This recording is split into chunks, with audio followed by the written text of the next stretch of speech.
Like Volko. It's a person that right now doesn't need too much introduction because all of the attendees that are watching right now, they know him perfectly because he's one of the best game designers, very famous for his wargaming series like Coin and Levy and Campaign series. So, and today he will be explaining how his new game works. So I'm very excited to see what he has prepared for us. So go ahead. It's you have the control right now. If you need anything, like let me know. And for the people before starting, like Volko has prepared something for you guys at the very end of the talk. I will ask if you want to make some questions or anything you want to ask to Volko, so you can push the green button for the hand, and I can give you access to be here and ask a question to Volko if you want. So let's go. All right. Well, I originally wanted to only share what I'm about to share with anybody who happened to be here early. So we are actually early. I'm going to play a little homemade video that I made about the game Coast Watchers. It has no voice. It has some English language text that goes by quickly. It's completely optional. So if you would like to have 8 minutes of your life back, you can join us on the hour, and I'll start with a full introduction. And you can always go watch the video on YouTube anytime you want. However, it is a nice introduction, the video, to what I'm going to talk about anyway, to show Coast Watchers. So I thought we would stream it. After the video, which is less than 8 minutes, I'll introduce myself. We'll go through some background in the history of this topic and how the game shows that history. And then I will switch to Tabletop Simulator if everything is working and show you how the game works. It won't be a full teach, but it will give you a sense of how the game goes. And I'll say this is really a preview rather than a full demonstration, since the game is not yet available, and most of what you will see is actually play test material, not finished art. So let me first see if I can successfully share my YouTube, and we'll play the video. And again, the sound is just music and sound effects, so there won't be any voice, but hopefully you will get the sound, and I'll see you after the video if this works. So let's see. I'm going to attempt to screen share, and it's asking me which screen. I'm going to attempt to go live with YouTube, and let's see if this works. It's working, yes. And do you get the nature sounds? Correct. All right. Enjoy the video, and I'll talk to you in a few minutes.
All right.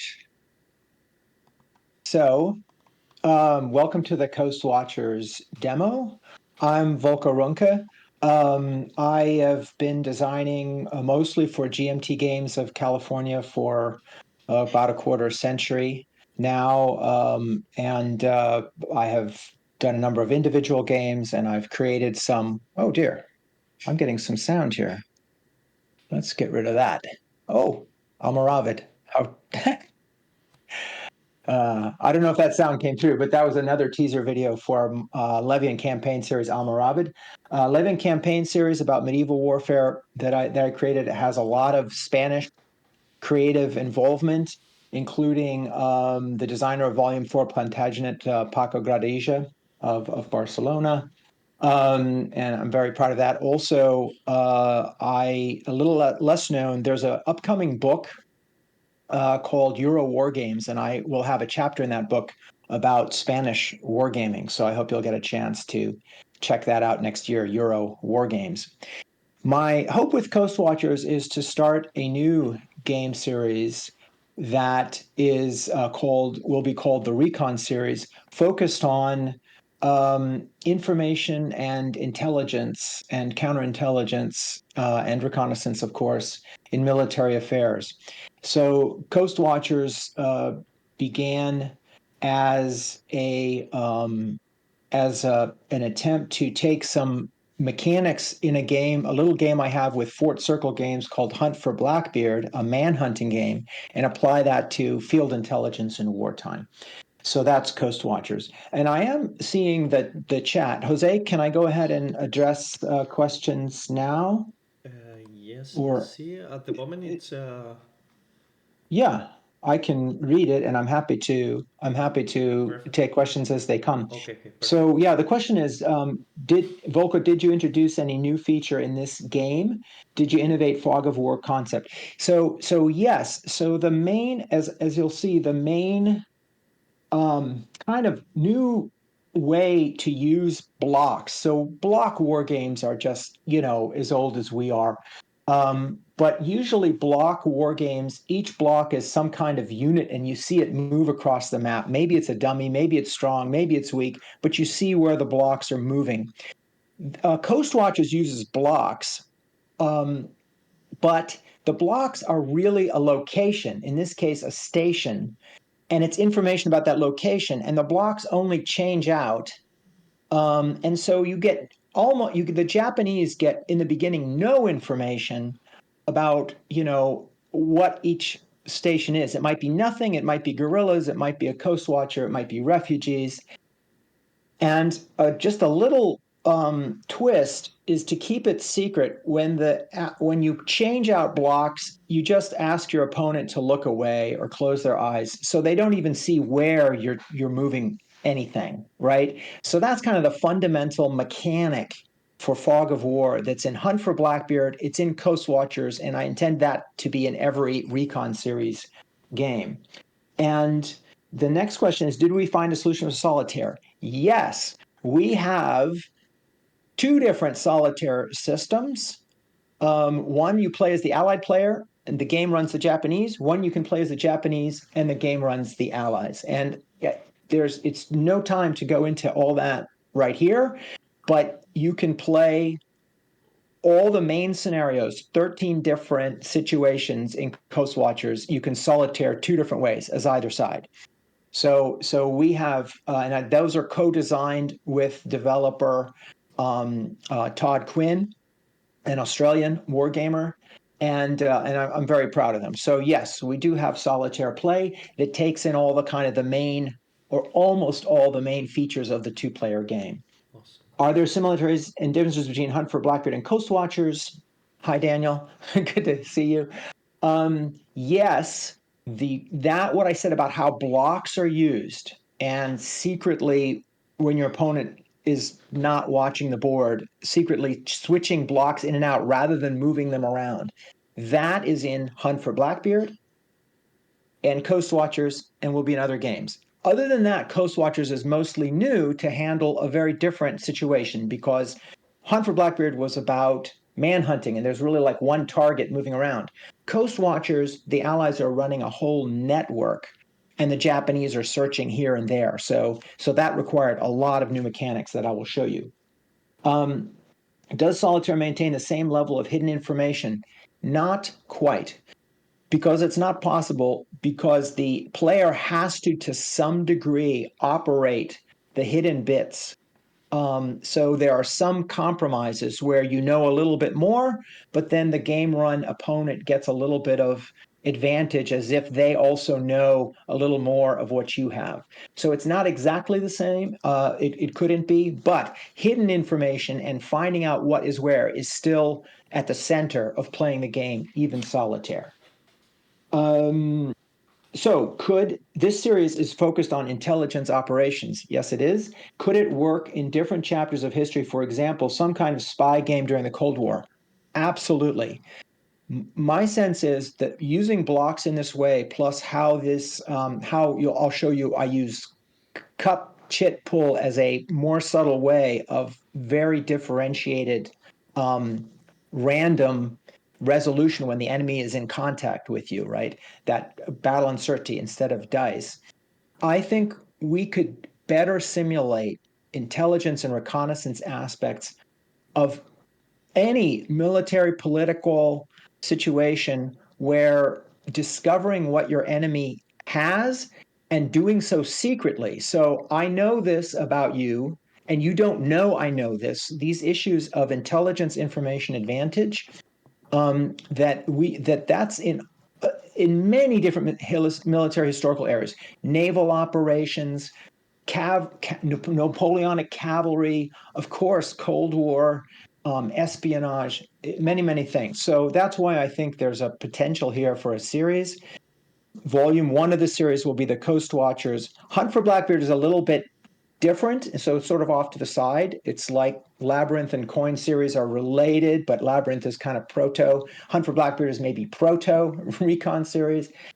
The second volume, which is already designed and ready to start testing once Coast Watchers is done, I call it Drachen, and it's about reconnaissance at the Battle of Verdun in World War I. So it's all about trench warfare as a reconnaissance battle first, and then an artillery and infantry battle second. All right, so with that, let me try to share another screen, which is just I have some images and slides, and I want to go through and talk about what is the history of the Coast Watchers, because it's not all very well known, and it's quite a history. And then as I do that, how does the game simulate these dynamics of what the Coast Watchers did and what the Japanese did to counter them in World War II? So let me try and share that screen. So here we go. Let's try this. Go live. And do you see the Coast Watchers? Yes, we can see. All right.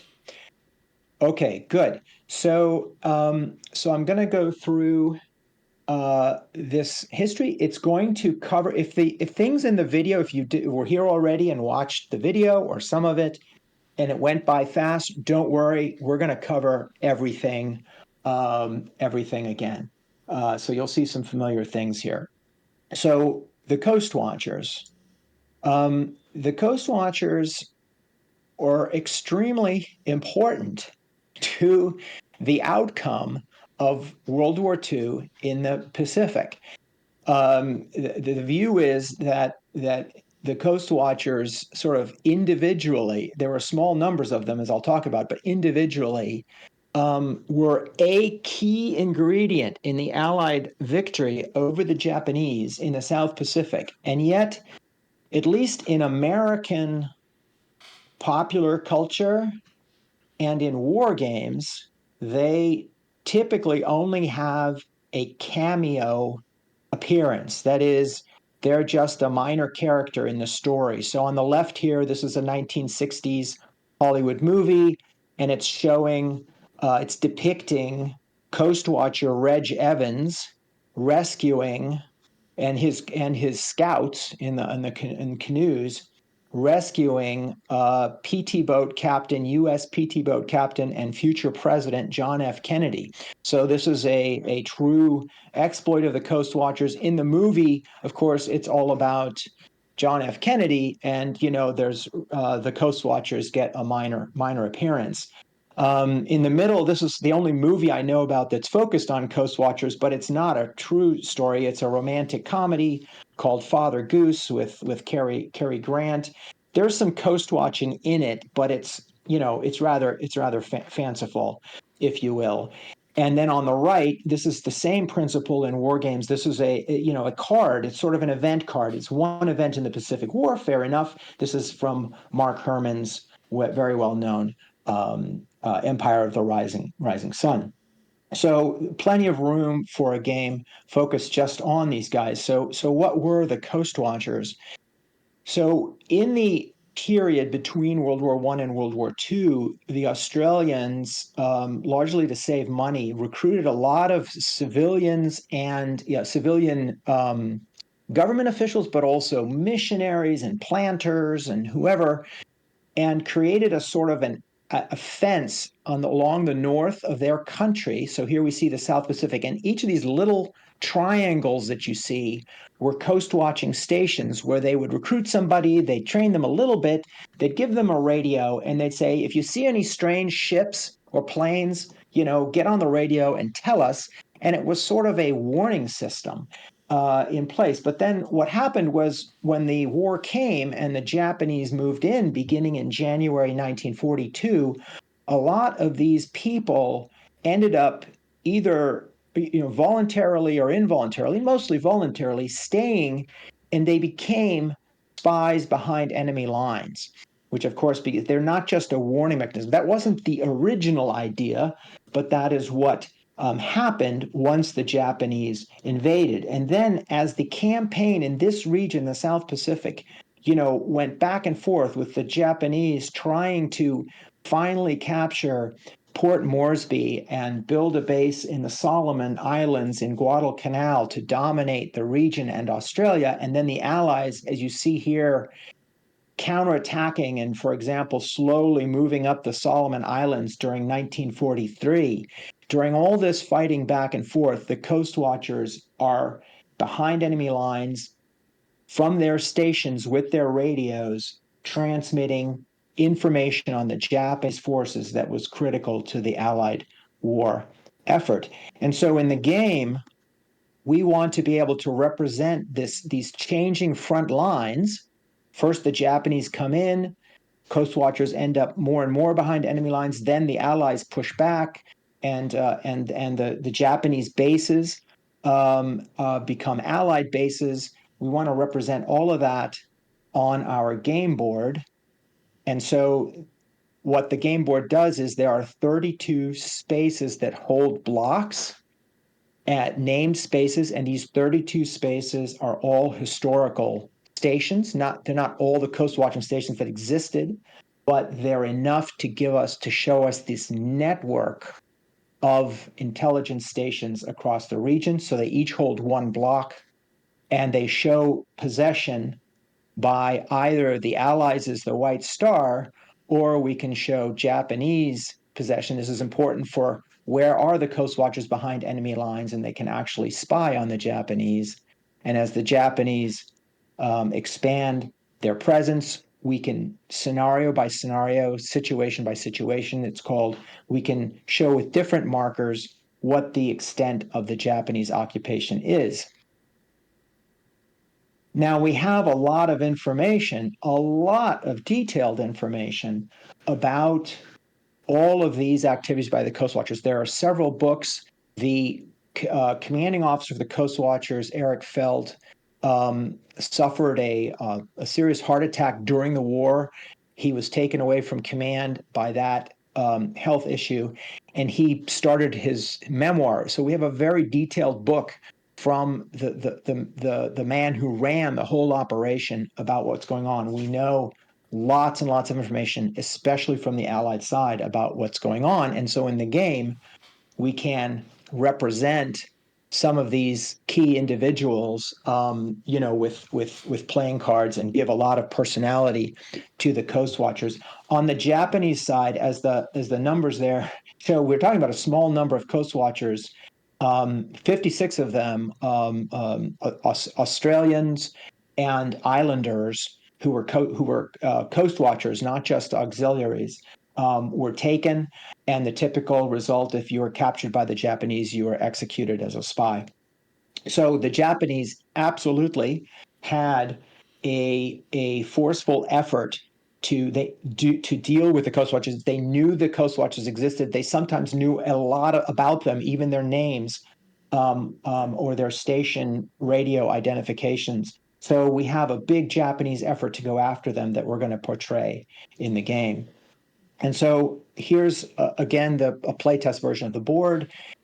There are going to be blocks. On one side, the blocks are blank. That's what the Japanese see. On the other side, we might show a coast watching station that's manned. That's the binoculars. We might show that it is an inactive station, just palm trees.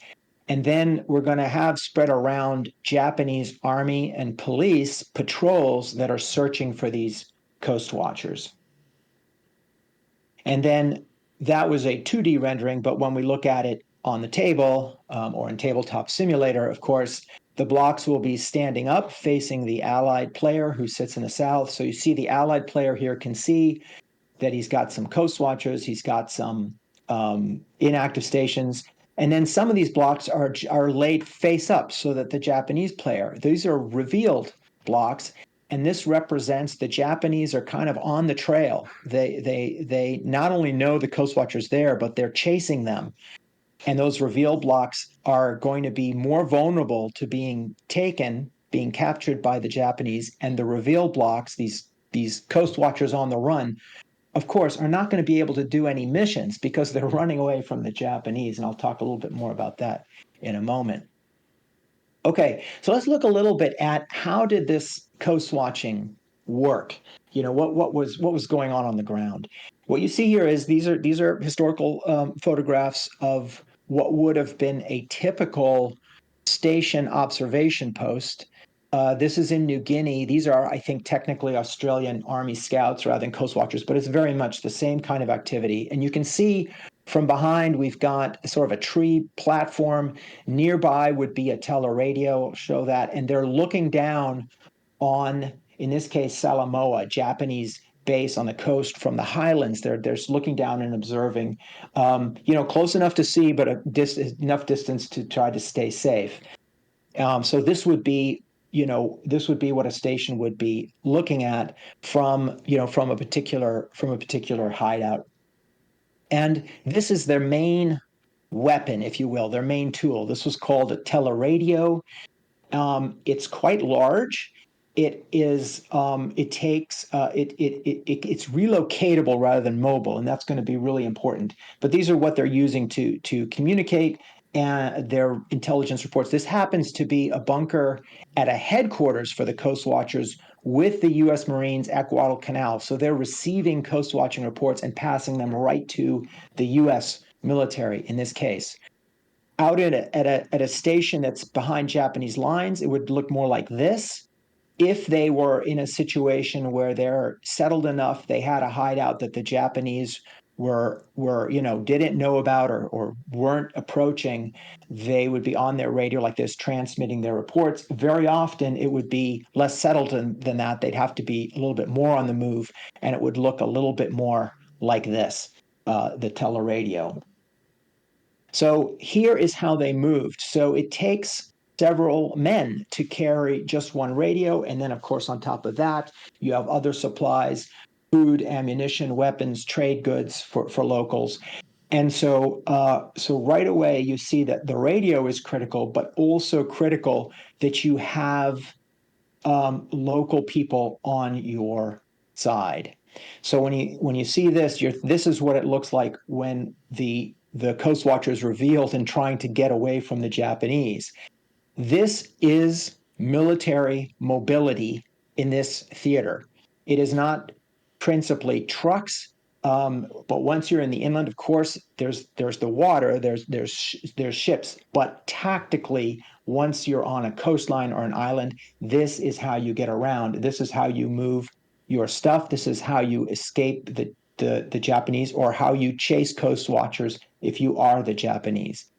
Also, the local people are absolutely critical to you for information, to spy on the Japanese, for information about whether the Japanese are coming for you, and to control that information so that the Japanese can't get that information about you as a coast watcher.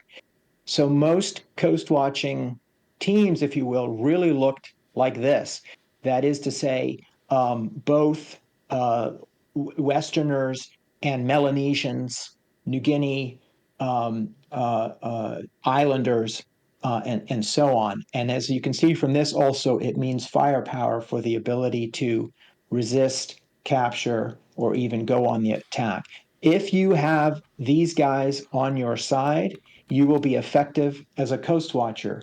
If you do not, you will not be effective as a coast watcher. These are policemen at Tulagi. So these are policemen who are maintaining the security near Guadalcanal for the U.S. Marines. And most of the scouts and sentries and spies and such who served with Australian coast watchers and were so effective were policemen before the war. And it's possible for these policemen to be working with the Allies, with the Coast Watchers, but it's also possible for these policemen to be working with the Japanese. And in the game, this is going to be extremely critical. Who has the indigenous people on their side where? Because it differed at different times in different parts of the South Pacific. And this is going to help control the central dynamic of play. That is, that there are hidden coast watchers. The Japanese will search for them. They're going to search much more effectively with police helping them than just the Japanese army. The searches will hope to reveal or possibly capture the coast watchers. And then the coast watchers, when it's their turn, if they've survived, are likely going to evade again, move to a different location and near their station and get away from the Japanese so that they can again operate, so that they can again be effective. And so again, this is how the game will show, and you'll see more of this, the critical aspect of local support which is critical for guerrilla operations. It's absolutely critical for intelligence work. It was critical to the Coast Watchers' survival and effectiveness. The other critical aspect of operating an intelligence network behind enemy lines is logistics. If you're going to stay safe from the enemy in his territory, you need to be independent. You need to be self-sufficient. You can't come down into town and ask for food because you'll be reported to the enemy. And so a big part of what's going on is, how do the Coast Watchers move supplies into Japanese territory, and how do they move people in and out? And that is a big part of what you do in the game of Coast Watchers. So the workhorse for the Coast Watchers was this aircraft, the Consolidated PBY Catalina flying boat, primarily a reconnaissance aircraft, but it had a great ability to support the Coast Watchers. It could drop supplies with parachutes or just throwing bags of rice out over the jungle, but it can also set down on the water, on a coast near an island, get out rafts or collapsible boats, and move people and equipment on and off shore. And so here you see, for example, a coast watcher. This is in a river in New Guinea. The PBY is set down, and the coast watcher with his equipment is using the dinghy to get to shore and establish his station. So we're going to be doing this in the game. One of the key actions that the Coast Watcher, the allied player, is going to be doing when he's switching out these blocks secretly might be taking a ready coast watching team, Coast Watcher, inserting it into an inactive station to increase the capability of the intelligence network in Japanese territory. So that's just an action called insert, a delivery action, if you will, bringing people in. However, there's also a lot of call for the Coast Watchers to bring people out. It might be that they themselves are in trouble. It's getting too dangerous. There are local police working with the Japanese who are chasing them, and they need to get out to safety, to not be captured. And there are civilian refugees who want to be rescued, and there are downed Allied pilots and castaway sailors. And so one sort of side mission that you're going to be doing is, as the Allied player in the game, is rescuing crew or refugees. And this was, it's a side mission for the Coast Watchers, but it was a very big deal for the Allied victory. Why? Because it turns out that in the South Pacific, over Japanese occupied territory, you had a much better chance of getting back to your own people if you were shot down as a pilot, if you were one of the pilots at the bottom here, the Allies, than if you were one of the pilots at the top.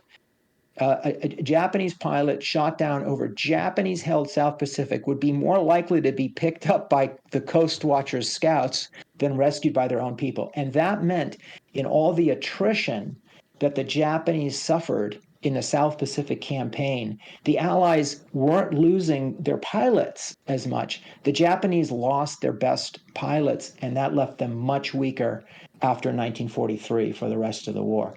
And so you can see by the numbers that there really were significant numbers that the Coast Watchers across the South Pacific rescued during the course of the war. It was almost a search and rescue industry run by the Coast Watchers. But that's not, to the Coast Watchers, the most important logistical aspect. Comes back to supply. So let me say a little bit about how will resupply work in the game. It's a delivery, so we're going to use a Catalina flying boat, or we're going to use boats or whatever to bring supplies in to the Coast Watchers. And that's going to be played out by adding evasion chits, these green little chits, into a draw cup called the Patrol Cup. So what does that represent? So that represents delivering food and other items to the Coast Watchers so that they can evade the Japanese by hiding out and being basically independent. They can feed themselves without having to expose themselves. Okay, what does it do in the game? Evasion chits going into the Patrol Cup. Why does it matter?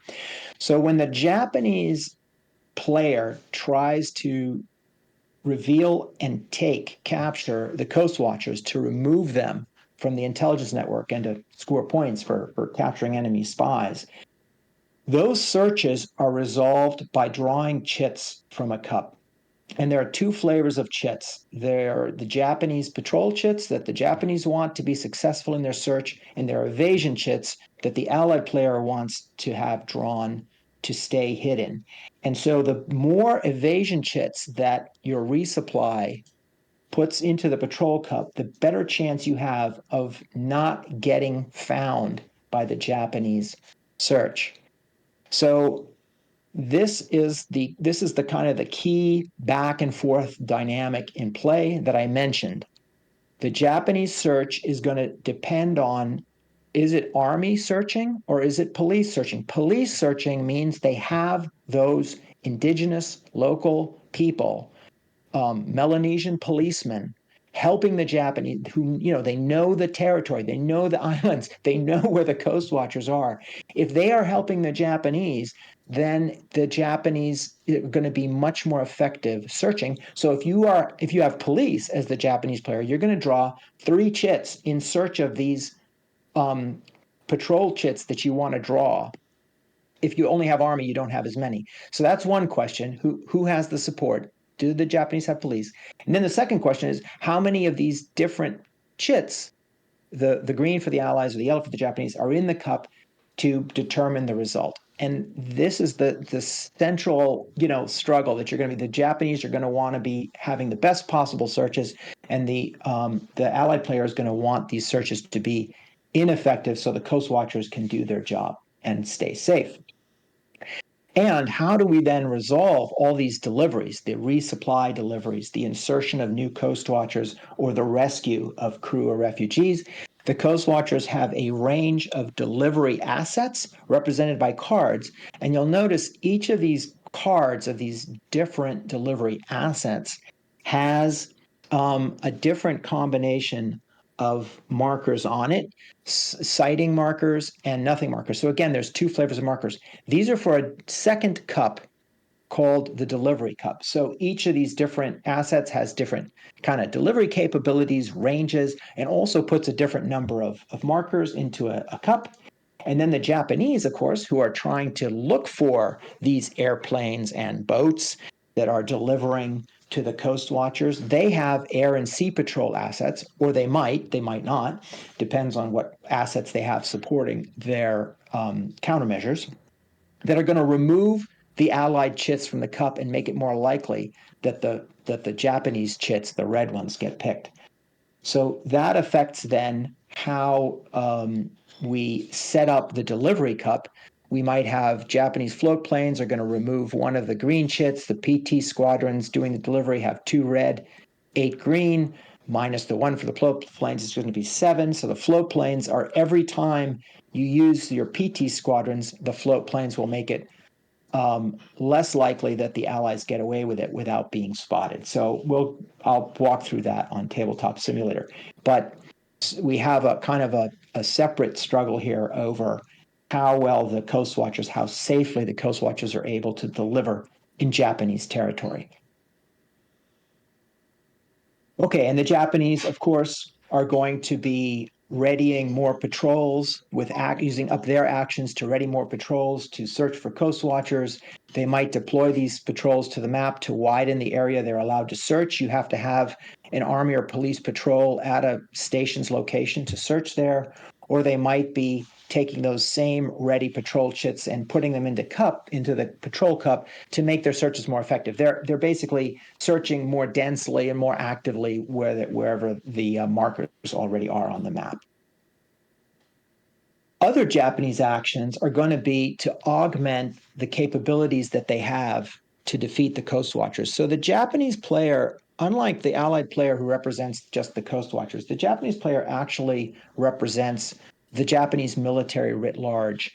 And so they have some more options with resources. They can call in various other resources. And what they're going to be doing with these actions is randomly drawing additional help to try to find and capture the Coast Watchers.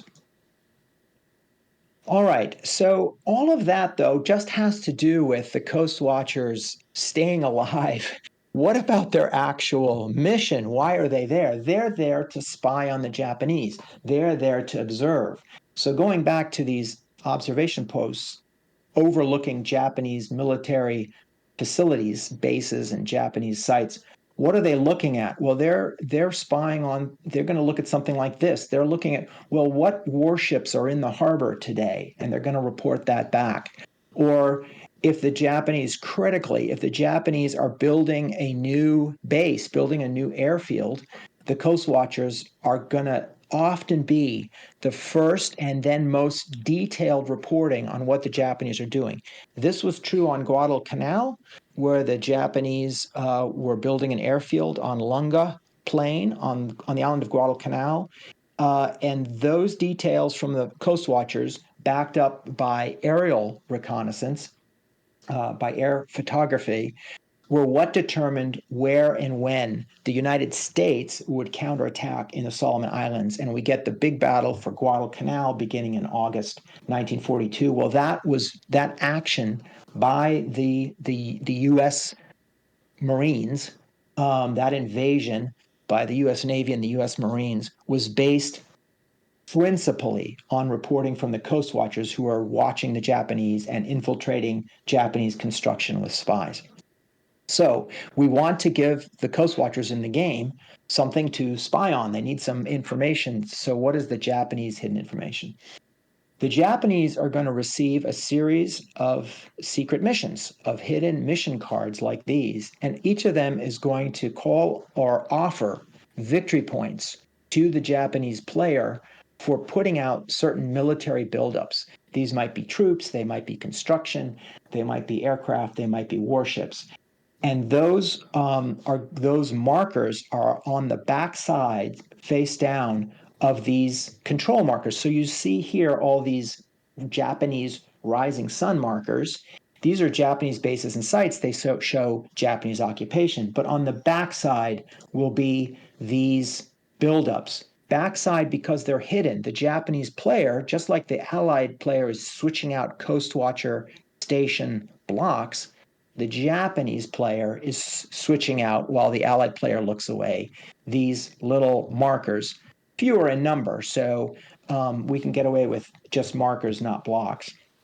And it's the Coast Watchers who will be attempting to observe, to operate, and to succeed in observing what the Japanese military buildups are, and then reporting them. So you'll see at the bottom of this image from the playtest game board, there are reports uh, uh, for each important Japanese location. There's a secret report that the Allies can basically log. If those match at the end of the game, if the Allied player has a report of the same military buildup as is actually at that location, the Allied player will score victory points. And so you can see here, Japanese victory points in red are positive, Allied victory points in blue are negative, and to win the game, you have to have the most victory points. Okay, so typical. So the Japanese might put down these group buildups for points for this particular mission that you see named there. But if the Allies observe them, they're just going to subtract points again, and it's going to be useless or even harmful to the Japanese because that intelligence was discovered by the Allies.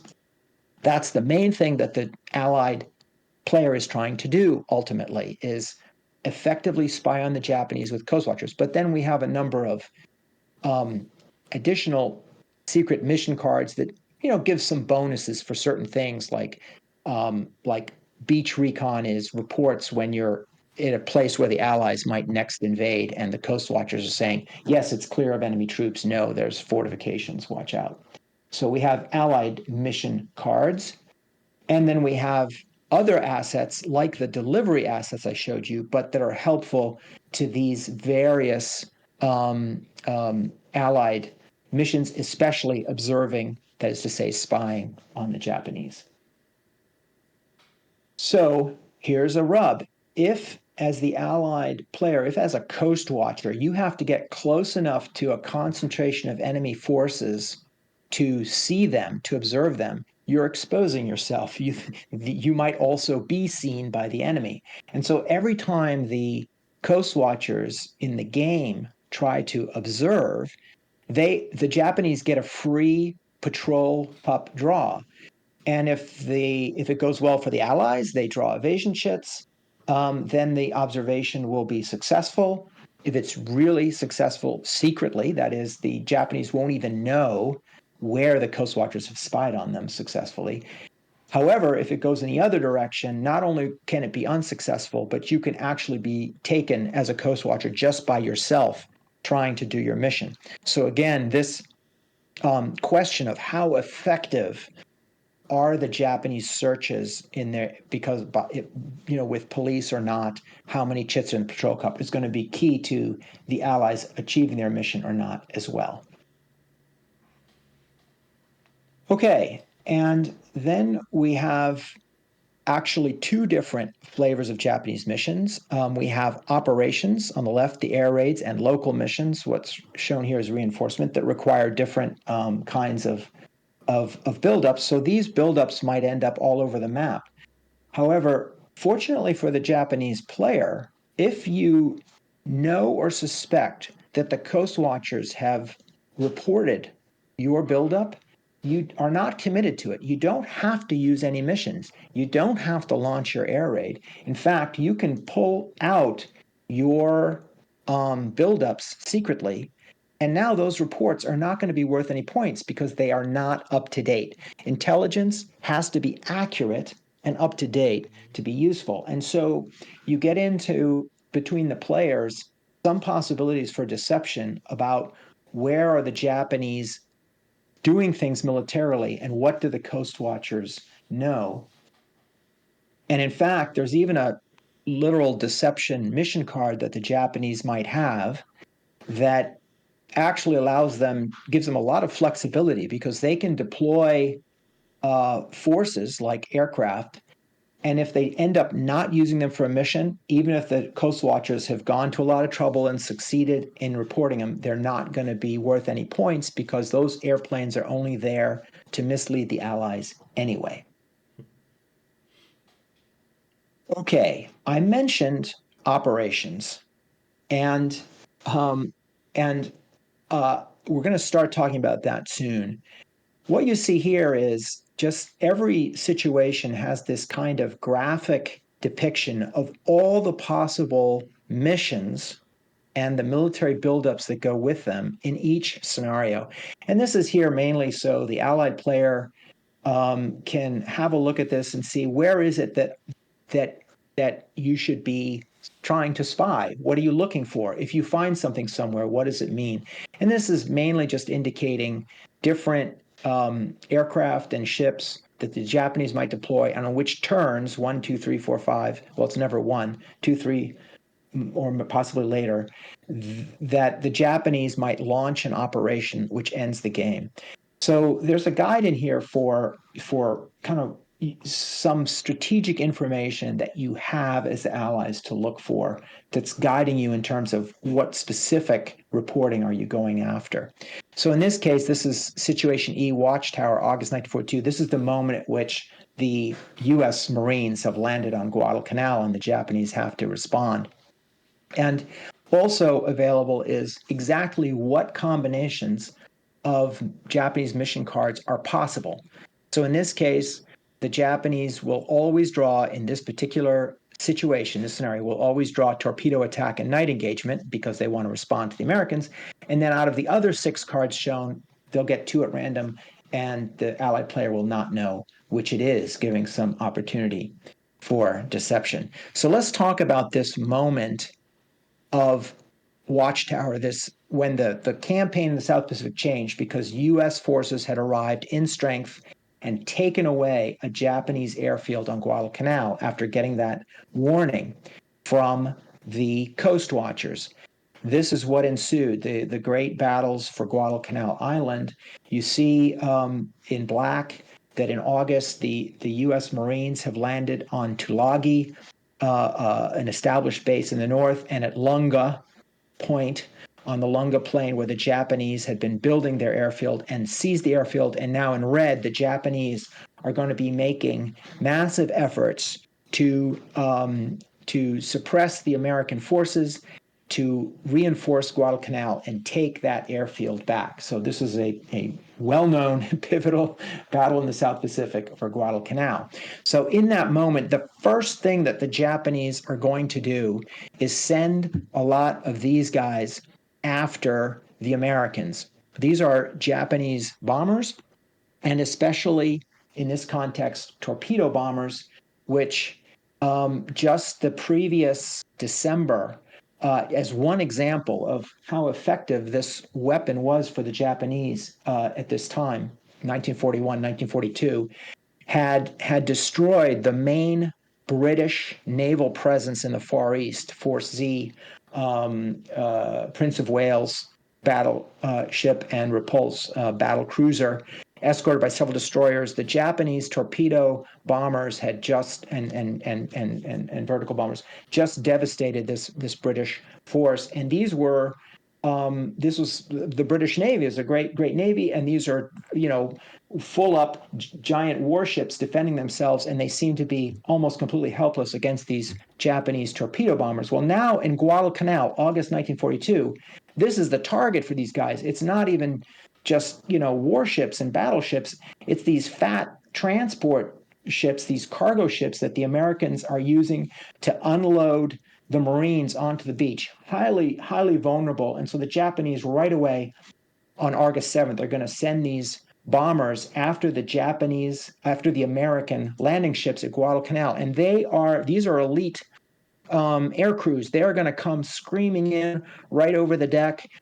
press the attack home, launch their torpedoes at close range to sink all these American ships. And they're going to be hoping to achieve a whole lot of this, a whole lot of destruction of the naval forces that are supporting the U.S. Marines on Guadalcanal. But what they're actually going to get is a lot more of this. So these attacks on the American naval forces at Guadalcanal for the Japanese achieved surprisingly little. A big torpedo attack, the first one I think might have sunk one ship, maybe damaged another, with heavy losses to the Japanese aircraft. And that was true each time they flew in. They would sink or damage very few American ships, and they would lose most of their aircraft, and only a few stragglers would fly back to the Japanese bases. So what was going on here? What was the big Allied advantage? It is characterized for me succinctly by this. This is one of the Allied warships that are protecting the Allied landing beach at Guadalcanal in those days, in the first couple days of the operation at Guadalcanal. And aboard this ship, it's piped to the crew. The ship will be attacked at noon by 24 torpedo bombers. All hands will pipe to dinner at 11 o'clock.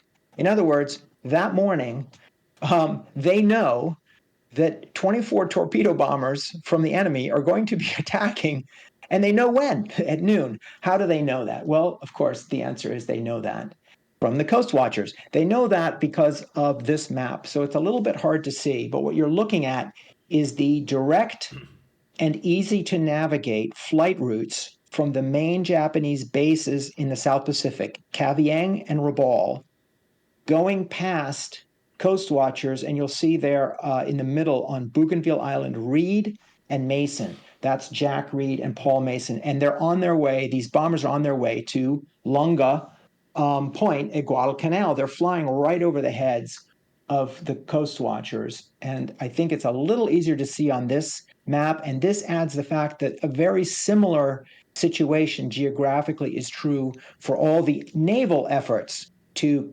resupply Guadalcanal, to reinforce it, to attack U.S. forces, and in the many great naval battles in this campaign. And Jack Reed, and Paul Mason are actually just two of the coast watchers involved. These two were famous because they were both very effective coast watchers, and because on Bougainville Island, they were the furthest coast watchers from Guadalcanal, and they gave over 2 hours of tactical warning, like an over-the-horizon radar, saying, "Hey, 2 hours from now, 24 torpedo bombers are going to attack you." And that warning information was critical, but it wasn't just Reed and Mason. Right all the way down the Solomon Islands, down the slot, was a whole network. And if Reed and Mason missed the Japanese operation, the Japanese attack of airplanes or ships, then Jocelyn or Waddell or Cooper or Kennedy would pick it up. And then there would be a final word from Snowy Roads on the west end of Guadalcanal. Yep, they're here. Here they come. And all of that time made it possible for these very slow climbing, tough but slow American fighter airplanes to very leisurely get up to 30,000 feet and just wait. And they would just jump on the Japanese aircraft when they showed up, with devastating results for the Japanese. So we need to play all of this out in Coast Watchers. So the Japanese, let's say, will decide, yes, they're going to go for the victory points to launch an air raid. They're going to build up with some airplanes at a base. And now, when they declare that they're launching that operation, we're going to resolve that operation in the game. The Japanese are going to, one by one, the Japanese player is going to one by one turn blocks face up to basically declare a path, in this case, a flight path. Here it is from Munda Base to Lunga Tulagi. And they're going to try to avoid the Coast Watchers because they don't want to give the Allied base, that warning that that's coming, the more the Coast Watchers warn, the less effective this air raid is going to be. And if they don't know very well where the Coast Watchers are, or the Coast Watchers network is just so thick because no Japanese have captured any Coast Watchers, the Allies are going to be subtracting victory points off of the total, and that warning is going to contribute to Allied victory. And so that's the final resolution at the end of the game. Do the Japanese launch any operations? Where do they go, and how well are the Allies able to warn, the Coast Watchers able to warn Allied forces that these air raids or whatever the Japanese operations are coming? And that was such an important part of what the Coast Watchers contributed. It is also going to be a critical part of determining who wins the game. And of course, if the Japanese player has done a good job searching for Coast Watchers, they're going to know where the gaps are. They're going to know whether or not to launch these operations at all. And if they've captured some Coast Watchers, they've created holes in that warning network that they can then fly through to win. Okay, so that's what I wanted to say about the history that's in the game. So now we can go on to attempting the tabletop simulator If you don't mind, portion of the we day. have Let me. a small round of questions over here. In the meantime, you shift to Okay, tabletop. yes, terrific. Let me first stop that If we go here to, streaming. we have Okay, first one from Andrea. so yes, let me take the questions, and then shall we then take maybe a 5-minute pause Mm-hmm. to refresh and let people get away if they want and come back? Does that make sense, Jose? See, perfect. We have Okay. before starting with the tabletop. Yes, before starting tabletop. Okay, so I want to go up here. I think the first one I haven't done is which was the original Sparkle, which led you picking up this specific theme in the Pacific. Two, could you give further details, the management of hidden information, both two-player and solitaire? Okay, so I knew that I wanted to do intelligence operations in a military context. And I have been very interested. I'm a war gamer. I like World War II history. Not too many of us don't find that interesting. I have long had more of an interest in the Pacific theater than the European theater. I think because I just haven't played as many games in the Pacific as in Europe. So it's still fresher and maybe a little more exotic for me. And the South Pacific campaign is so dynamic, and it's such an intense time when both sides really thought they could win the initiative still. And whoever was going to do that was going to have the initiative for the rest of the war. And so resources are going into it. It's a very dramatic fight. And right in the middle of all that, I knew I had heard of the Coast Watchers from those kinds of cameo appearances in books and movies and games.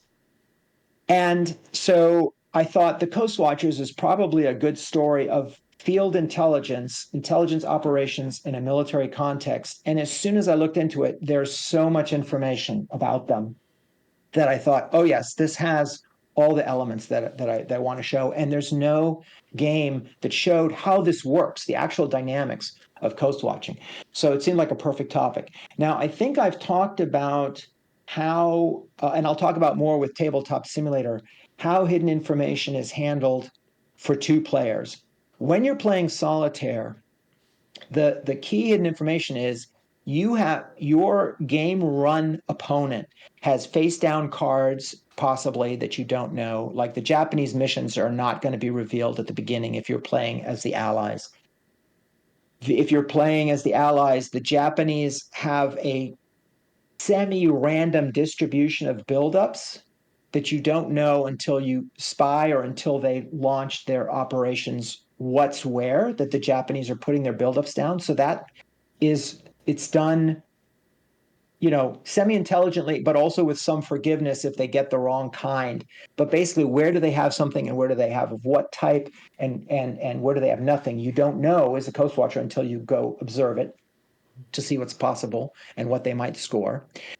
And then if you're playing as the Japanese, it's the same with the blocks. We have, we need to make sure that the game run coast watchers are intelligently deployed. So there's some rules for that. But in that, there's still a lot of uncertainty if you're the Japanese player, what is what until you go search for it and discover it. So there's like I say, it's somewhere in between. You get a little more information because we have to have the player operate the other side mechanically. You're not making decisions for the other side. You're just mechanically placing things.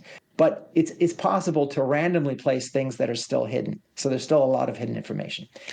So that's kind of a nutshell answer. I could use a lot of time, of course, in talking about the solitaire game. Okay. Yes, Father Goose. If you charming movie. There's actually coast watching going on in Father Goose, which I was surprised, but all right. Hi, Daniel. Another question. Are the same operations more effective in some years to reflect historical impact, or do they have the same effect throughout all game?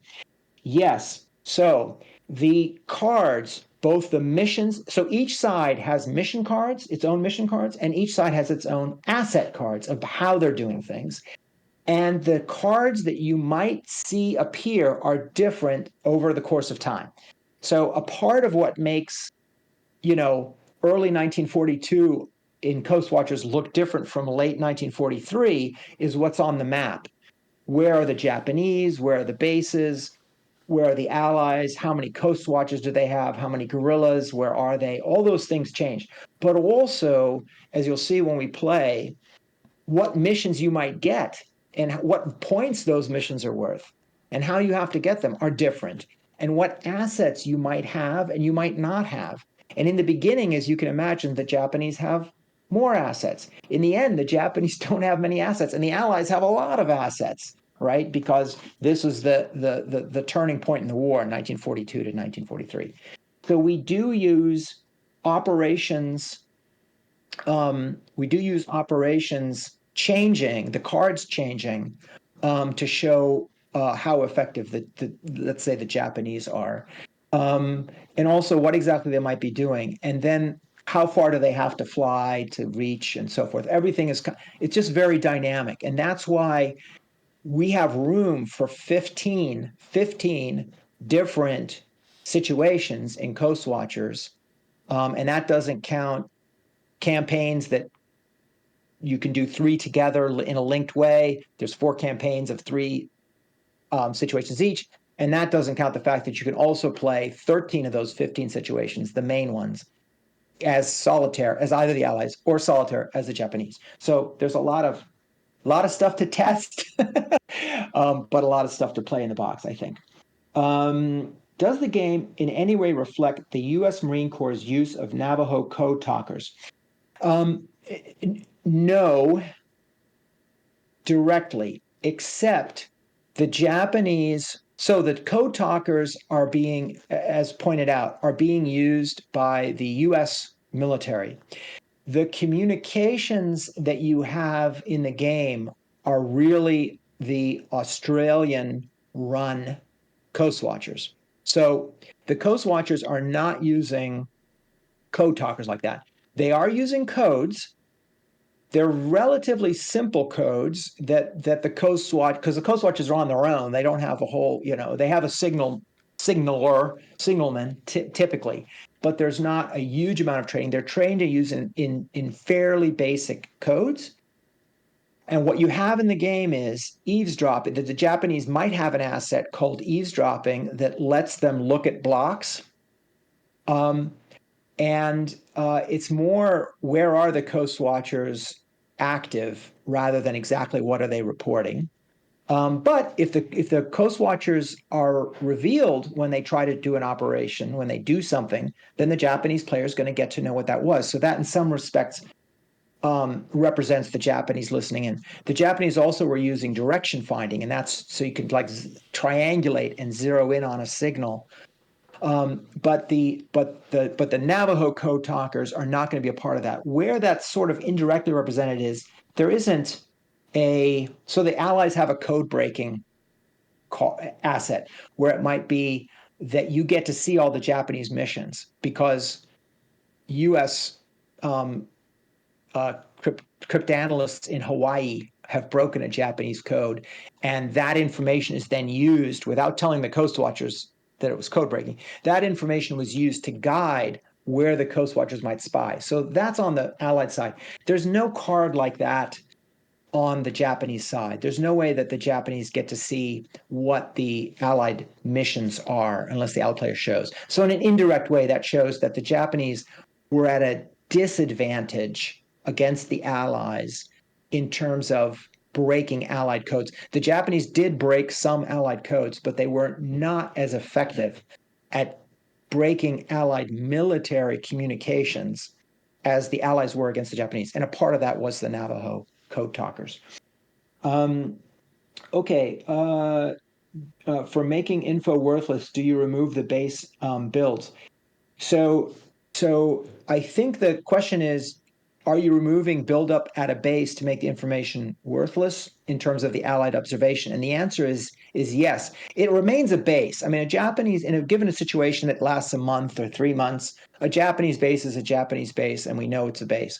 But what's happening at that base and what its importance is militarily is represented by what's on the other side of that marker. And so you're not, so the Allies, the Coast Watchers can go after patrols using guerrilla operations, but they can't destroy a base. But if the Japanese remove a buildup and just put in nothing, all quiet, then it will become worthless for victory points. So that can happen at a Japanese base, or it can happen at other sites called Japanese site, which where there are also Japanese troops. It's just not a major air or naval base. I hope that answered that question. Does the game reflect wrong interpretation of good intelligence? Yes, in that way. So imagine you're the Allied player and you've taken some risks. You've seen to your Coast Watchers not getting captured. You've delivered them supplies. You've done all those things. And now you have a successful observation. Let's say it's at a Japanese base. And you do a successful observation and you see secretly, Japanese player doesn't know, you see secretly that there's airplanes there. So you report airplanes, and that's going to be worth 5 victory points to you. And it tells you, oh, he put airplanes there. He's probably going to launch an air raid or something because he's building up, he's readying his military airplanes. If the Japanese player, though, is not going to launch an air raid and later pulls those airplanes out or has a deception card, then the Allied player is going to expect something that the Japanese player is not going to do. So the way that the game reflects wrong interpretation of good intelligence is through the player's own conclusions, right? As the Allied player, you're not only trying to just report information to score victory points, you are trying to do that. You're also trying to see, well, what is my opponent thinking? And what does that tell me about what mission cards he might have and what he's going to do? And you can get that wrong as a player, right? That's the point. And as a player, you can, especially as the Japanese, you can try to fool your opponent, right? You can say, I'm going to put airplanes there.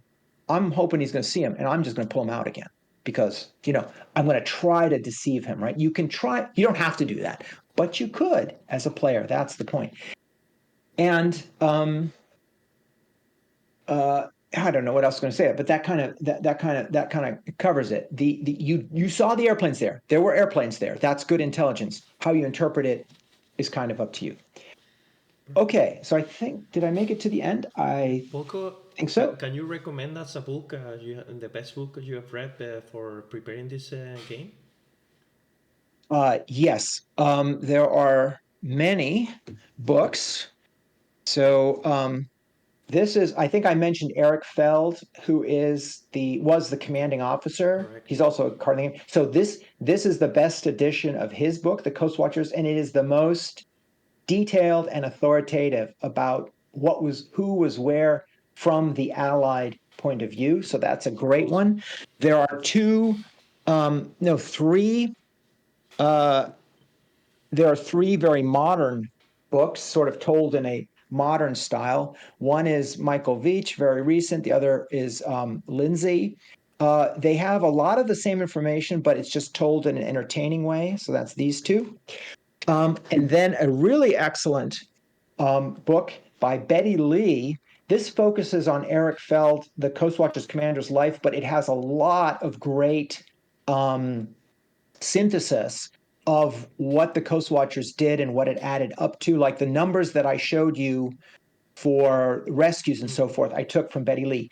She is the grand niece of Eric Feld, and she has been very active in keeping this research and memory alive. A wonderful lady. Anyway, so I very much recommend her book also. And then finally, it doesn't have a nice cover. It's a little bit older, but also a great telling of the story in the Solomon Islands. Here we go.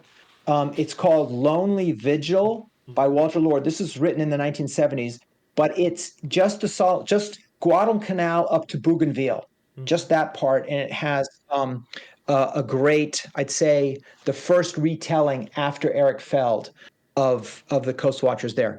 So those are big ones. Well, I'm going to show you. There's one. Well, I'll leave it at that. There are more, but those that's a lot. That's Yeah. enough. So we have a general idea what to read before playing your game. That's a lot of players. They like to do so, like get information historically Yes. before playing. Which I'm always very excited when people are interested in a game and then actually want to read more. And so they're like, now I will say those are all told from mainly the Allied point of view. And there's actually a book I didn't show you, but it's the Solomon Islanders at war, told from the indigenous perspective in just the Solomon Islands. That has a lot about coast watching in it. It's very hard to find much from the Japanese sources. So this was the main research challenge. And the reason is there's some, and I found some, but the reason is that a lot of those records were destroyed. And a lot of the people involved didn't talk about, they didn't write memoirs. Very typical, because there were prosecutions of war criminals. And if you were in the Japanese military police, the Kempeitai, or if you were working with the Japanese to find these spies, and you could be tried as a war criminal after the war. So there's not a lot left. But there is a Japanese Defense Ministry historian his name is Ken Katani, and he has done a look just in the defense records of Japanese intelligence. So it's much more general. It's not about counterintelligence against the Coast Watchers, but it has some good material in it. However, there's so much information from the Allied point of view that we can tell. We know Coast Watchers were taken. We know they were concerned about eavesdropping and direction finding and special units hunting them. And we know that they knew the Coast Watchers details, like the names of all the Coast Watchers on Guadalcanal. The Japanese knew it, because they used these names when they were hunting them by asking the local people, have you seen snowy roads or things like that? And that word got back to the Coast Watchers. So we have actually in the Allied reflections of the Japanese efforts quite a bit of information. So enough to put a lot of detail in the game. Okay, that's perfect. We have a couple extra questions, I think. Yes. Yes, from the details you shared, Japanese and Allied roles play very different. I hope so. It is meant to be, of course, asymmetric, because the Allied player you're playing the spies, and as the Japanese, you're playing the security against the spies, the counterintelligence, and also the overall military. You're really playing the Navy and the Army, who is trying to prepare their military actions to avoid the Coast Watchers espionage as best you can. So those are very different roles, which means that's why we have to have two completely different solitaire systems, right? Because there are different tools and actions on each side.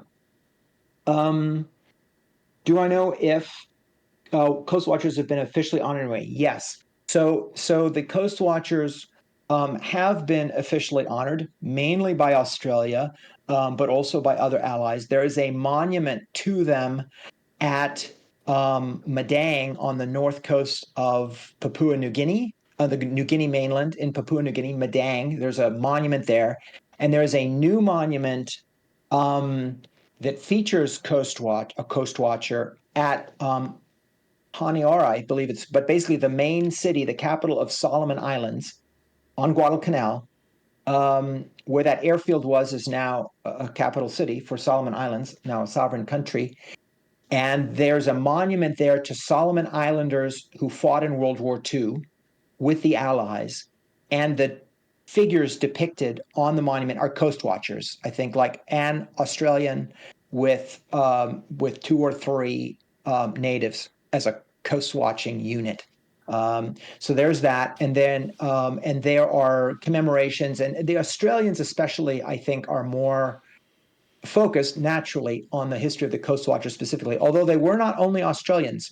One of the famous Coast Watchers, Donald Kennedy, who led a guerrilla force on New Georgia, he was a New Zealander. There was even an American Coast Watcher who, strangely enough, so the Coast Watchers had to know the region, right? They were mostly people who had worked there as I said, as commercial managers or as district officer, administrative officials, colonial officials.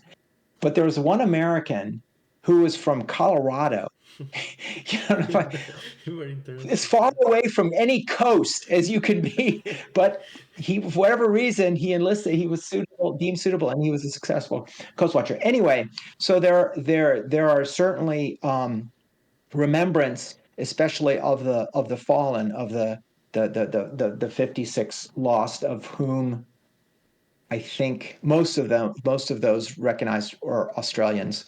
So, for example, at Australian War Memorial in Canberra, if you go there, there are these, it's a confusing organization. There are coast watchers, and there are other people who are doing similar work who are part of a different organization. They're commandos and scouts and guerrillas and whatnot. But anyway, but yes, so there is remembrance of that.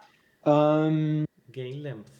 Okay, time to play a game. So our playtesters 2-player are reporting something between 1 and 1.5 hours most times. I would think if you know the game. So here's the thing. This is what I also wanted to say about deception in the game.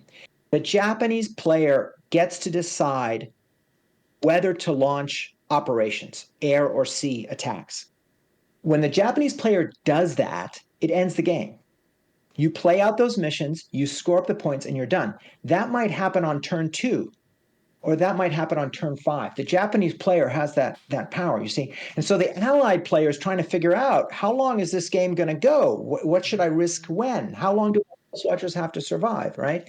So you might have a 2-turn game, or you might have a 5-turn game. Obviously, the play length is different. So I think we're talking about 1 to 3 hours, depending. Average. Perfect. Okay, how much time? What is the next volume of the series going to include? The next volume of the series, Drachen, Reconnaissance at Verdun, 1916. It has the same size game board, but twice as many blocks, and it represents the World War I trench battle of Verdun, the longest battle, I think, in history, February to December 1916. And it is all about reconnaissance, which is especially air reconnaissance. It is about flying over the enemy, looking down and seeing what he's doing where, as the key to success in trench warfare. Drachen, which is the German word for kite, because of kite, balloon, reconnaissance balloon. Okay, so should we pause, say 20 minutes after the hour we start Tabletop Simulator? Give everybody a chance to pause, or do you want to press through? I'm in your hands. It's if you want to pause for 5 minutes for grab a cup of coffee, or we can go ahead if you prefer. It's up to you, Volko. Do you see Coast Watchers? Okay, and if I zoom in on a sheet, does it blow up that Bismarck Sea sheet? We can see it, yeah. You see that sheet? Yeah. Wonderful. So you can see everything. Fantastic. Okay, this is working, and I can also see Discord on the side. Okay, so I have set up. I mentioned that there are 15 situations. So here's one. So we're in early part of 1943, and what is happening at this point is the Japanese are losing on Guadalcanal, and Guadalcanal sort of at the bottom of the map, and they're now going to attempt to evacuate, possibly. Historically, they were successful. They actually fooled the Allies. and were able to pull off an evacuation when the Allies thought they were going to just be reinforcing again. So that's kind of the moment. But there's a lot of other things happening. And so in this situation, there might be operations going in all kinds of directions, including this evacuation. And there are also static or local missions like improvements and security. So these are kind of just guides to the players of what's going on. So this is and I've gone ahead and set it up, and let's look at it first from I want to kind of give you just a summary of the setup procedure, because there are important decisions being made without covering everything. And I've already done the setup just to speed us along. But when we look at the situation sheet, it shows us, of course, where all the markers set up for Japanese territory, gives us a few special rules. But then at the bottom, we see Allied setup first, Japanese setup second. So I've already done all of that, but the Allies are going to set out their coast watchers. They get a certain number of coast watchers before they know where the Japanese are patrolling. And of course, before they know what the Japanese missions and assets are, and also even before they know what the Allied missions and assets are, because this network is developed over time. In fact, it existed even before the Japanese arrived. And so as the player, you have to just, make some guesses in terms of where you put your first coast watchers. But what you'll see here is, we're looking at our own blocks, and we have these 32 blocks, and a lot of them are just palm trees. They're inactive stations. We can put coast watchers there or not. Some of them are coast watchers. Some are coast watchers with guerrillas. Okay. And I've kind of spread them in a logical way. A lot of them are in Japanese territory, but not all of them. I went ahead and put a coast watcher. Let's see if this works with this little arrow. Yeah. Okay. Right. So I've put a coast watcher here at this Allied base. This is Henderson Airfield. This is the Marines on Guadalcanal. Because even there they can provide some useful warning, and they could run spies if we happen to get spies to nearby places. I put a coast watcher here because this is Lavoro. This is if the Japanese evacuate. I have sort of this strategic intelligence the Japanese might be evacuating. If they evacuate, they're going to have to put a troop buildup here. So I put a coast watcher there already. And then I kind of otherwise put them in kind of useful places. This you didn't see in the video, or these Japanese meatball flag markers here. This just means this means quiet. There's Japanese there, but there's nothing happening important with regard to military resources. So the Coast Watchers know not to spy there. That's different from here at Rabaul. This is the main base. This one. And this is Kaviang. This is another base. Those are rising sun. That means that there's something there to spy.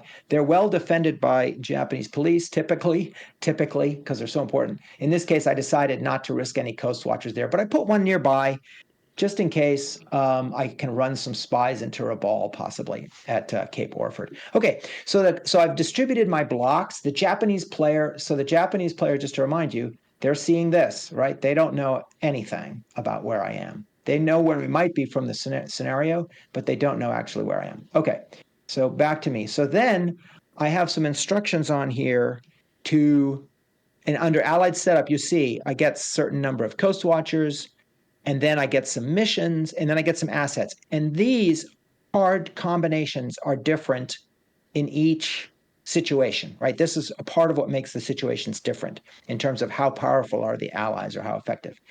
And what I have is, I always get, in these scenarios, I always get two workhorse delivery assets. Here is our Catalina and boats. And the Japanese know I have those, so I've just put them face up. And then the Japanese also know, in this scenario, I happen to get Eric Feld, the commanding officer, to use. But there's a key game term here, show. Show means I'm putting my cards on the table face up. I'm showing you I have this card. And this one I only get to use once when I show it the first time, from hidden to show, and then I get to use it when I discard it. So I just put it face up. The Japanese know I have him, but I put him face down because he's not yet showing. That's important for using the card. Then in our little, tabletop simulator hidden area, these are 3 other cards that I drew at random. So I can do some aerial photography to inspect Japanese, to help me guide my Coast Watchers spying. I did get lucky enough to pull a spies. I can use that maybe to go into Rabal, for example. We can try. And then Sergeant Yawaka is effective on Bougainville only. I should mention this. If you go back to the map, there are 32 stations, and there are these green names like Lunga, Talagi, and Lavoro. But we also have 6 regions, just our groups. Like Central Solomons is 5 different station locations. You can see that. And so these regions just help you orient when you're learning to play the game. Yawaka he's useful on Bougainville. Okay, he was on Bougainville. So that means he's useful in these 2 spaces, Buka or Buin in Bougainville. And whenever we have any need to see, I'll show an example later of where a space is, I try to also give you the region. So, but while you're learning where all these places are, it's helpful to have a little bit of guide from these 6 regions. Okay. So Yawaka is just going to help us defend ourselves and be more effective on Bougainville Island, it's only 2 spaces. It sounds like it's not very important, but Bougainville, as I showed you from that air warning map, this is is a choke point. If the Japanese want to go from their main base at Rabaul and they want to do a path for their operations to Guadalcanal down here, they're going to be going across Bougainville. So Bougainville is important. There's also 2 Japanese bases there, as you can see. Okay, so, and I didn't mention the Allies also drew some missions. They have they have 2 resistance cards. What are these? So resistance cards are used. I can use my guerrillas to attack the Japanese patrols and remove them. Typically, the Coast Watchers were not permitted to attack anybody because it was just too dangerous for their main mission, which was to spy. So they had armed people, sentries and guards, to defend themselves if the Japanese attacked them. But they didn't go out and blow up ammunition dumps or ambush patrols unless they had to, for the most part. But more and more as time went on, and that's why this mission only comes up in 1943. As you can see, you're more likely to get a resistance card, and we're in early 1943. More and more as time went on, as the Japanese got weaker and the Allies got stronger and the Coast Watchers got stronger, more and more often they were not just spying, but they were actually doing active guerrilla operations. And so in this case, we have 2 shots to remove enemy patrols ambushing Japanese patrols, basically.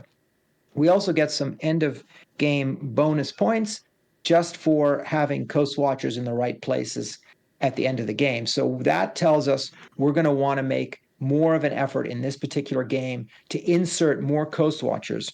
And we'll do that by training more ready Coast Watchers and then inserting them using delivery to get them with our boats and our Catalina to get them into Japanese territory to score those points. And of course, stay alive is another way to score those points. Okay, so that's the Allied side in terms of just setting up. So let's look quickly at the Japanese. Obviously, interrupt me at any time if I can hear your voice. Because I'm not looking now at the chat, so just interrupt me with voice if there's something no that questions at the moment. I will let you know.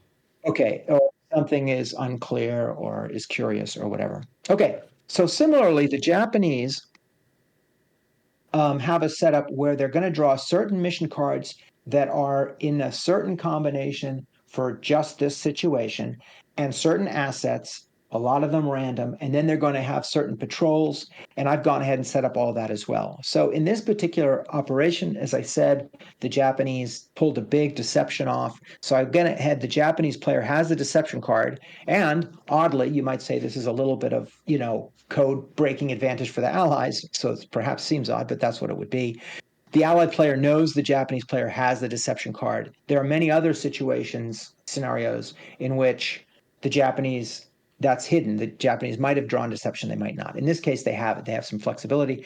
They also have Admiral Mikawa in play who is going to help any warship and transport operations be more effective at evading warning. Mikawa was very good historically. Mikawa was very good at routing his approach to surprise the Allies and come from an unexpected direction. So that works against the Coast Watchers here.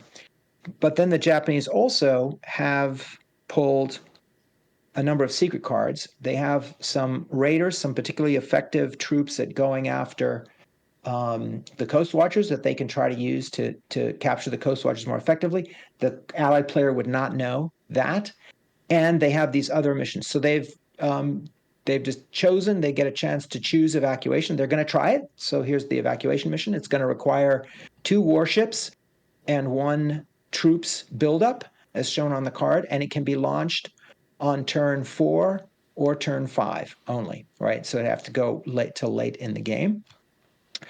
There's also on turns 2 or 4, they can also or exclusively launch a Tokyo Express with 1 warship buildup out of Buin, that's out of Bougainville, to reinforce Guadalcanal. And then they have 1 local mission. This is not an operation. It's just going to be VP victory points for up to 2 supplies built up at any basis, but the victory points are going to be worth a little bit more if they're supplying an operation. So if the Japanese manage to do this, you start with 3 yeah, objectives. You need to pick one at the beginning, and discard the others, or you can change during the gameplay. Oh, good question. Okay, it's actually a total of 4 because you always get deception, which is Okay. also a kind of a mission card. But if you look in Japanese setup at the lower right, you discard 1 called maneuver, you draw deception always, then you secretly select either troop convoy, which is reinforcing Guadalcanal, or evacuation, getting out of Guadalcanal. So I'm giving the Japanese player here the choice. Do you want to go in or out? There's sort of advantages and disadvantages. And then there are 7 other cards listed that you're just you're shuffling those 7 cards and you're drawing 2 more. So you end up with 4. And that is in a picture this. Okay, you always get deception, you always get 1 of the 2 at the top, and then you get 2 out of the 7. This is right. And so this combination, and the Allied player knows this is what's possible. And a graphic depiction of that is this. This has the same meaning, this picture at the top. Whoops. Right? All these arrows and markers, they really mean the same thing as these pink cards. Okay. And which is the same thing as this setup instruction, this little list. Anyway, so what happened? I always get deception. I chose evacuation, and then I randomly just shuffled and randomly drew Tokyo Express and stockpiling. Perfect. So yeah, so it's a kind of a detailed little mix that gives you this situation. But when you go through directions, it's pretty easy to implement, and it leaves some things are known. You have some strategic intelligence on your enemy, and a lot of things are hidden. So in this case, the Allied player knows that the Japanese have the Deception and Mikawa cards, but doesn't know what these other 4 cards are under the red here, right? These are all hidden. All right. Okay. All right. So that's it. And in the beginning, the Japanese start with no buildups at all. So buildups are on the other side of these markers. This allows them to achieve their mission. So at the beginning, all of these markers are quiet. There's nothing happening there yet until the Japanese build them up. All right. We have 3 ready patrols. We have some police out in certain places. We have some army patrols in certain places. In other places, we just aren't patrolling yet. Okay. So now let's talk about the sequence of play. The sequence of play is shown over here. We're going to have up to 5 turns, maybe only 2 turns. And each turn, there are 5 of 6 possible phases, starting with Japanese, then Allied, then Japanese, then Allied. And then the Japanese may or may not launch operations if it's the right turn. And if they don't, they just get another normal phase and we go on to the next turn. So that's the sequence of play. And that's all represented. Let's see, that's all represented here. So the main play aid is a fold out. So it's 4 sheets. And this kind of combined at the upper left, you see this is the turn sequence that I just described. That's going to happen each turn. On the right is how you win the game, the victory points. And at the bottom on this combined sheet is how do you do the two cups, the Japanese patrol cup, trying to find coast watchers, and the Allied delivery cup, trying to move people and supplies in and out of Japanese territory. And that those cups are over here in Tabletop Simulator. Okay, so looking at turn sequence, 1, 2, 3, 4, 5, or 6, right? So first, the Japanese are going to get some strategic preparations. They're going to place buildups, for example, get more patrols, or get more cards, asset cards. Then the Allies the Coast Watchers get to do their thing, 5 actions. Then the Japanese get to hunt the Coast Watchers, countermeasures, 5 actions. Then we repeat that, Allies and Japanese, unless the Japanese interrupt all of that at step 5 by launching an operation. All right, that's it. That's every turn. Okay. And so we'll start with the Japanese. So we go to the Japanese have their own page of the fold out. These are all the different Japanese actions in the game. And we're doing preparations at the top. And this is when we're going to, most importantly, build up. We're going to secretly replace control markers to ready our military forces to score those victory points on the pink cards. But we could instead ready more patrols, or we could use the same action instead to add more yellow cards, more asset cards to make us more effective at the Coast Watchers. So we're going to get 2 of these actions every turn, and here's a key twist. The preparations on turn 1 represent build up over more time until we get to this snapshot that we're looking at. So at the beginning of the game, the Japanese get a special opportunity to place more buildups than they will later. On turn 1, they get double buildup markers for each action, and they may use both actions for buildups. So on turn 1 only, the Japanese player could place up to 4 buildups. After turn 1, they may only use 1 buildup action per phase, and each buildup action after turn 4 only replaces 1 marker. So it's very expensive. So you can adjust your buildup, but you kind of have to commit more or less to a plan in the beginning, with exceptions, right? So typically the Japanese do a lot of buildup on turn 1 for that reason. Okay. So that's our first choice. And I'm just going to kind of go through and, make some decisions. I just want to show you how all the different things work. And then at some point, I would hope to show you a little bit how, we'll launch operations, but we'll do it earlier than it would really happen in a game so that you can see it, because otherwise, I know you have other events to get to this evening. So the Japanese player is going to be looking at, well, what do I want to accomplish? I'm going to go look at my missions, and I've chosen evacuation, which is going to take warships at Rabaul, warships at any one other base, and troops at the target. And in this situation, which is you see that I Lavoro. If I'm evacuating, I have to put troops at Guadalcanal. That's some activity those troops are doing to get ready to get on ships and get away, right? That's something those Coast Watchers might be able to spot. So that's 3 buildups. But if I do that, I get 18 victory points, which is a lot of victory points. All right, so that's one thing I could do. Or, because I could do both in this case.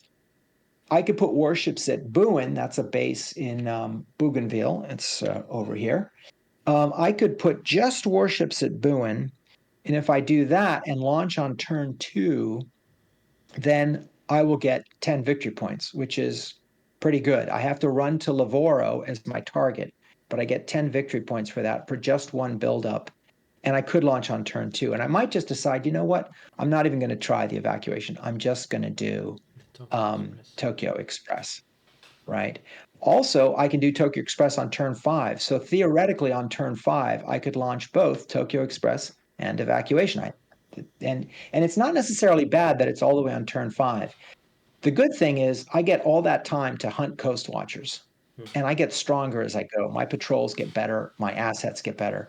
So that, a 5-turn game can be very dangerous for the coast watchers. However, it also gives 5 turns for the coast watchers to spot my buildups. So, really good news is I have deception, which means I can put down airplanes and ships. And if I choose not to use them for any mission at the end, I don't have to worry that they were spied on, right? They're basically false anyway. So the enemy doesn't get any position. So that means I probably should go ahead and put out a lot of these, and not only to confuse the allies, but because I can always change my mind whether or not to launch an operation. So let's say the Japanese do here a typical thing, and they're going to get ready. They're going to prepare. Like, there are so many choices here, but I'm just going to say they're going to prepare for both evacuation and Tokyo Express with the idea of maybe I go to turn 5 and I launch both of them, or maybe I just launch Tokyo Express on turn 2 and then deception takes care of the rest. Okay, so what would I be doing? I would declare my actions. In this game, you always have to say to your opponent what type of action you're doing, not where, but what is it. So the Japanese player would say to the Allied player, okay, I'm going to do 2 build-up actions. Those are my 2 preparation actions. Remember that, go back to,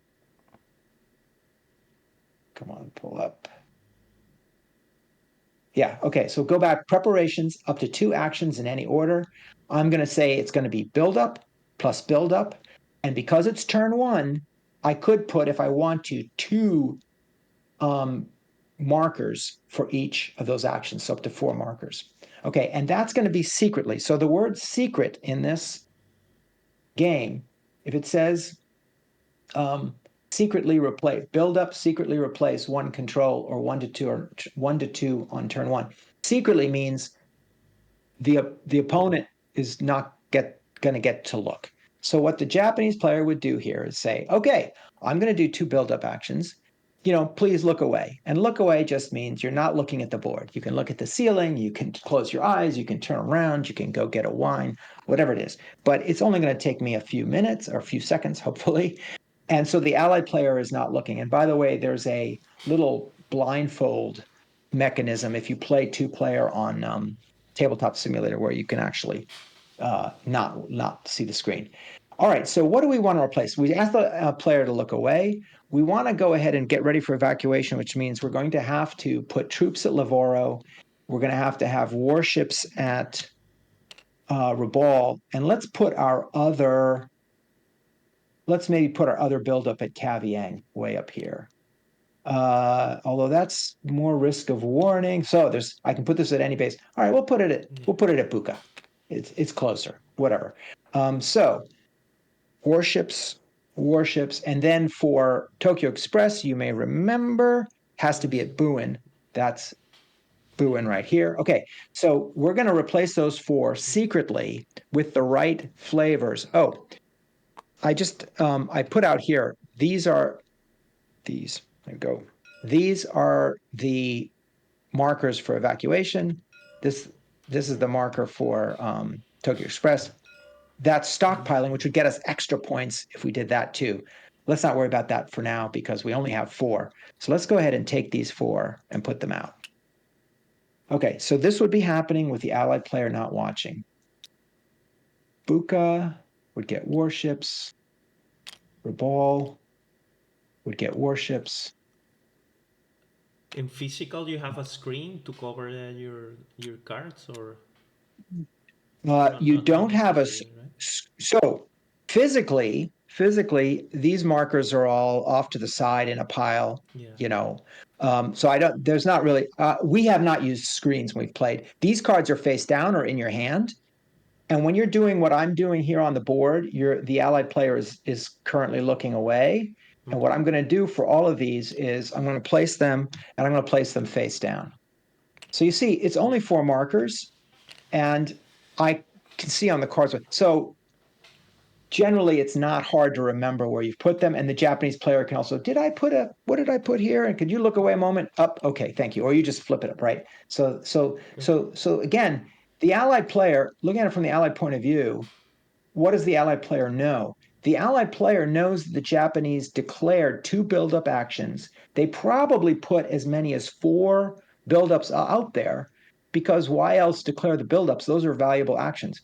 Or maybe it's just to fool you, whatever. I don't know what's happened, but I'm thinking there probably are now up to 4 military buildups out there for me to find. And that's important because it's going to mean I'm going to try to do observation. If the Japanese player didn't declare any buildups, then nothing is happening. There's no reason for me to observe. But typically From they the do. perspective of light, the map looks the same. You don't know what happened, so you look away for a moment, and once the Japanese finish, you look again. Basically, nothing Precisely. changed for you. Precisely. But you got to hear the Japanese player say, I'm doing 2 buildup actions. Okay. Okay, so you know what's possible. You know it's possible that they put 4 new markers. By the way, so here's a twist. The rule for buildup, let me go back to the Japanese point of view. So this goes back to deception. The rule for buildup is secretly replace 1 control out of face-up rising sun. You can, let's talk about Rabal. Mm-hmm. Let me flip this over. I replaced a flag quiet with warship, right? But I can do the opposite. This is also a buildup. Oh. You see that? I pulled them out. That's a buildup. And also, here's another trick. If I did this, let's say turn 1, I did this, right? Mm-hmm. Turn 2, I can do this. I can take out the warships and I can put in supplies for stockpiling. Those are all buildup actions. It's just to switch them. It's just to switch them. And so many possibilities. So later on, many possibilities, and possibilities to fool your opponent is the point. Okay. All right. So that's it. That's all that was the Japanese preparation. So we're going to go on to the Allied part of the turn. So this is the main Allied. This is what the Allies do during the game after setting up. This is all they do. It's everything. And it looks like this. Allied intelligence activities. So the Allies can do always 5 actions. So we have the 5 blue pawns there. And they have to go into order A, B, C, D. So A is deliver. This is the logistics I was talking about, flying supplies and people or sailing them in and out of the South Pacific. All of that, you can do any of those you want. You have to have delivery assets. You can do them in any order, but you have to do all of them before you do anything else. Then comes B. B is when we're going to observe the enemy buildups, spy, our main mission, or we might recruit some guerrillas to resist, and we might actually use our resistance cards to eliminate Japanese patrols. That's all operate. We have to do all of that before we do any of the rest. The rest is evade. That's simply if we have a revealed block, whether it's revealed by what we did or what the Japanese did, that block is vulnerable and cannot do anything. So we evade, we stand it back up, and if we have any spare actions left, we can train more coast watchers to insert into the South Pacific. Okay, so that's it. That's our full menu as the Allies.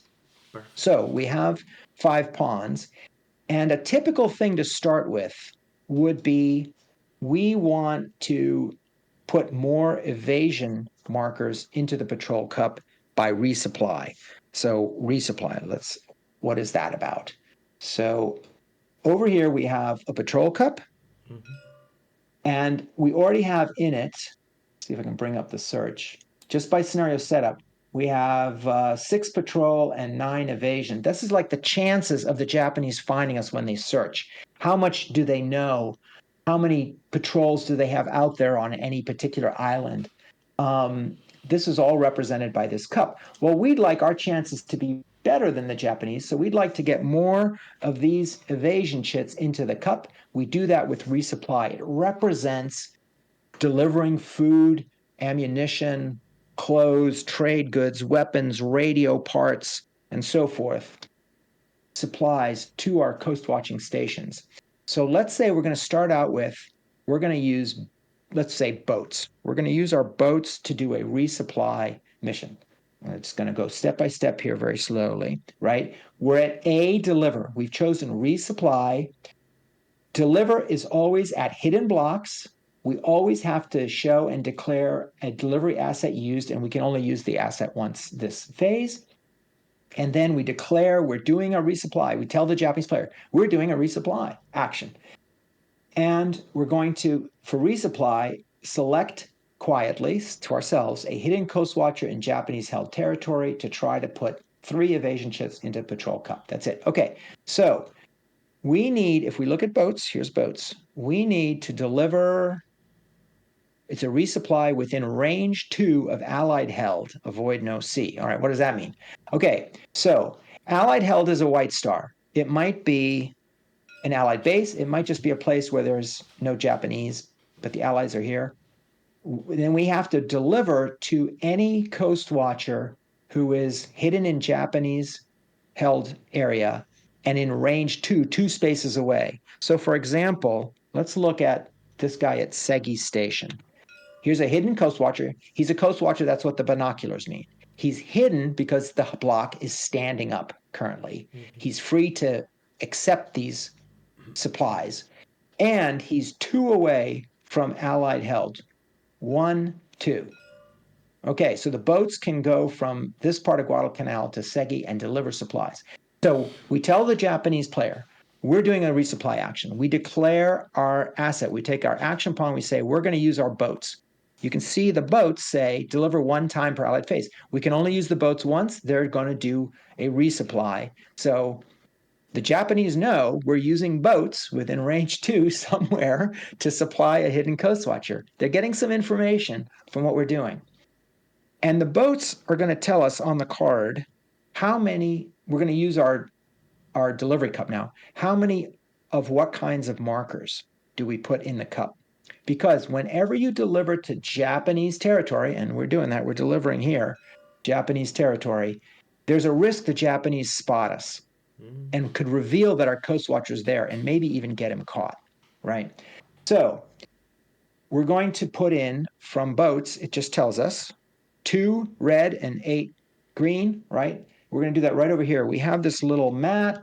It shows all the markers. We're going to take 2 of them and we're going to put them in the delivery cup. We can see there's 2 missing. We're going to take 8 of the green.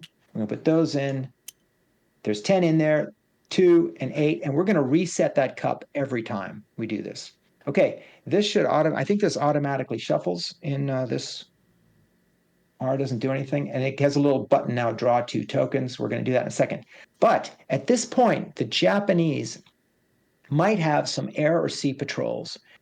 And let me show you what that might look like. Because they don't have any, but they would, if they have any, they would expose them. Let me just pull one out here. Let me do search.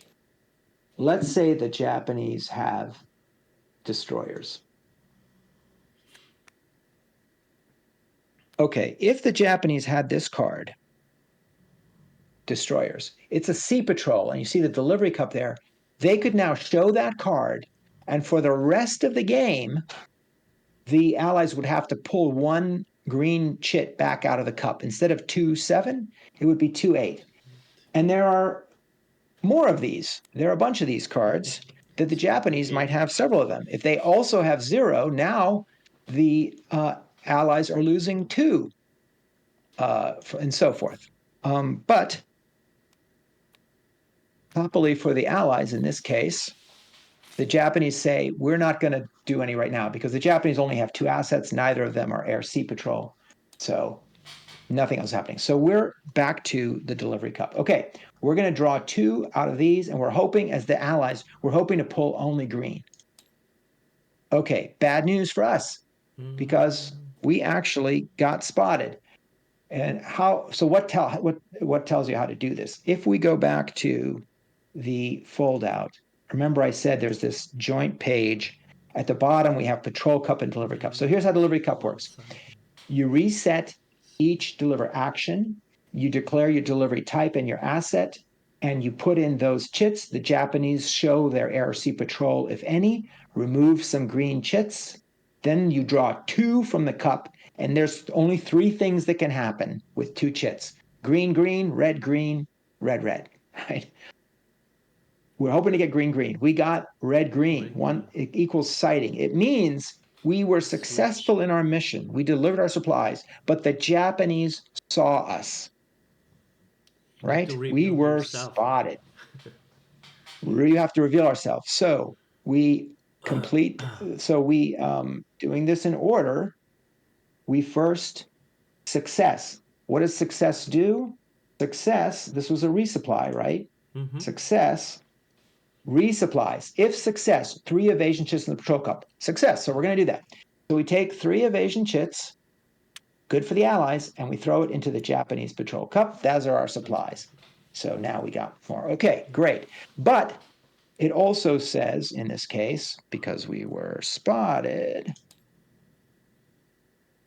going back to the references here. Okay, because we were spotted, reveal openly switch blocks. If patrol there, search. Okay, so first of all, we have to reveal the blocks. So what are we doing? We're going here and we're going to do that. So now if I'm the Japanese, here's what I see. Mm-hmm. Aha, And you reveal okay, only good, the look at that. target location or the origin of the You, re- resupply too. you, you reveal the blocks involved, and there isn't exactly an origin because it might be, there's only a range in this case. Okay, So okay, it might be range from Lungatraga, it might be from, it doesn't matter. okay. This case, it's target. Now, there are some actions that involve more than one block. And in that case, you would reveal both the blocks. But in this case, it's only the target. Okay. So what happened is the Japanese at Segi or on New Georgia Island saw these boats come in and go out. They couldn't stop them, but they know now somewhere on Segi there's this coast watcher, and they're now able to chase them. Okay. So as the Japanese, I don't want to have to remember that because this block might later evade. It might later stand up. So I've got a little record. This is called a record marker. Mm-hmm. I'm just going to give myself a little notation. There's a coast watcher there. That's the Japanese doing that for their information, right? Mm-hmm. Okay. Then it says on the cup, result of spotted, if patrol there, search. So if we now had, let's say it looked like this, we had this, I would now, as the Japanese, immediately get a free search that would have a good chance of capturing this coast watcher. So you can see how dangerous this is if the Japanese are already patrolling. In this case, the Allies picked a place where there wasn't a patrol, right? I went to Segi because I know the Allies have this advantage. If the Japanese army is patrolling around the villages and the jungles and the hills looking for you, people tell you, you know, as the Allied player, you can see here they have police, here they have army patrol, and over here, nothing. So you have that advantage. Segi, the Japanese are there. They're just sitting in their base. Okay, so fortunately, I got revealed, but fortunately, at least, I did not get searched and possibly taken. So that was good. Okay, and now I've got a better number of evasion chits in the patrol cup. So this should be now The last better if I option was do. like if you get the 2 red. Yeah, let's look at that. That's called wrecked. So sometimes there was a disaster and like the plane would crash or something, right? That could happen. Or maybe the Japanese intercepted it. It's a search. If that happens, so now you don't even get the success of the mission because they were able to even stop you from delivering whatever you were trying to deliver. That's the implication there. Mm-hmm. You see that? The difference between 1 red and 2 red is success or failure. Correct. Okay, good. So, and that's rare, but of course it can happen. Okay, you'll also know. So we've improved our situation in the patrol cup. Great. We revealed a coast watcher. Bad. We have also used one of our 5 action, and we've used our boats. So that's what this means right here. This pawn. So now we have 4 actions left. Well, we still have the Catalina, and if we want to do any delivery, we have to do that first. Maybe we should try to insert a coast watcher because look, we get extra points for every coast watcher And we get extra points even more. Oh, this is for reports. We get more if we report beaches clear near where we are. And so we'd like to have coast watchers to be able to do that.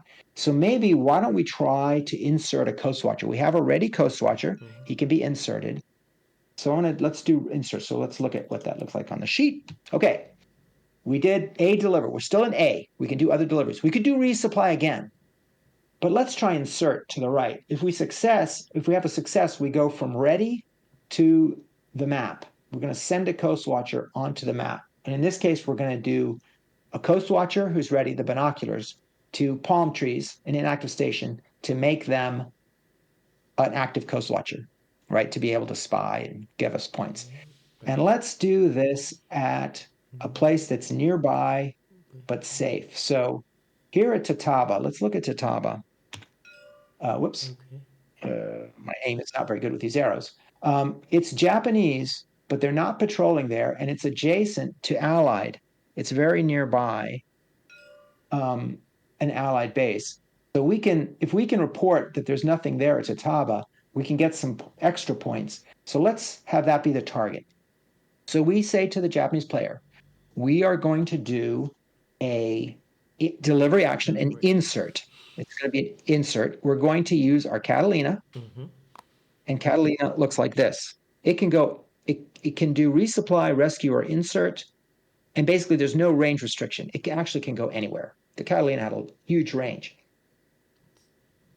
And it's just a little bit possibly more dangerous to insert than resupply.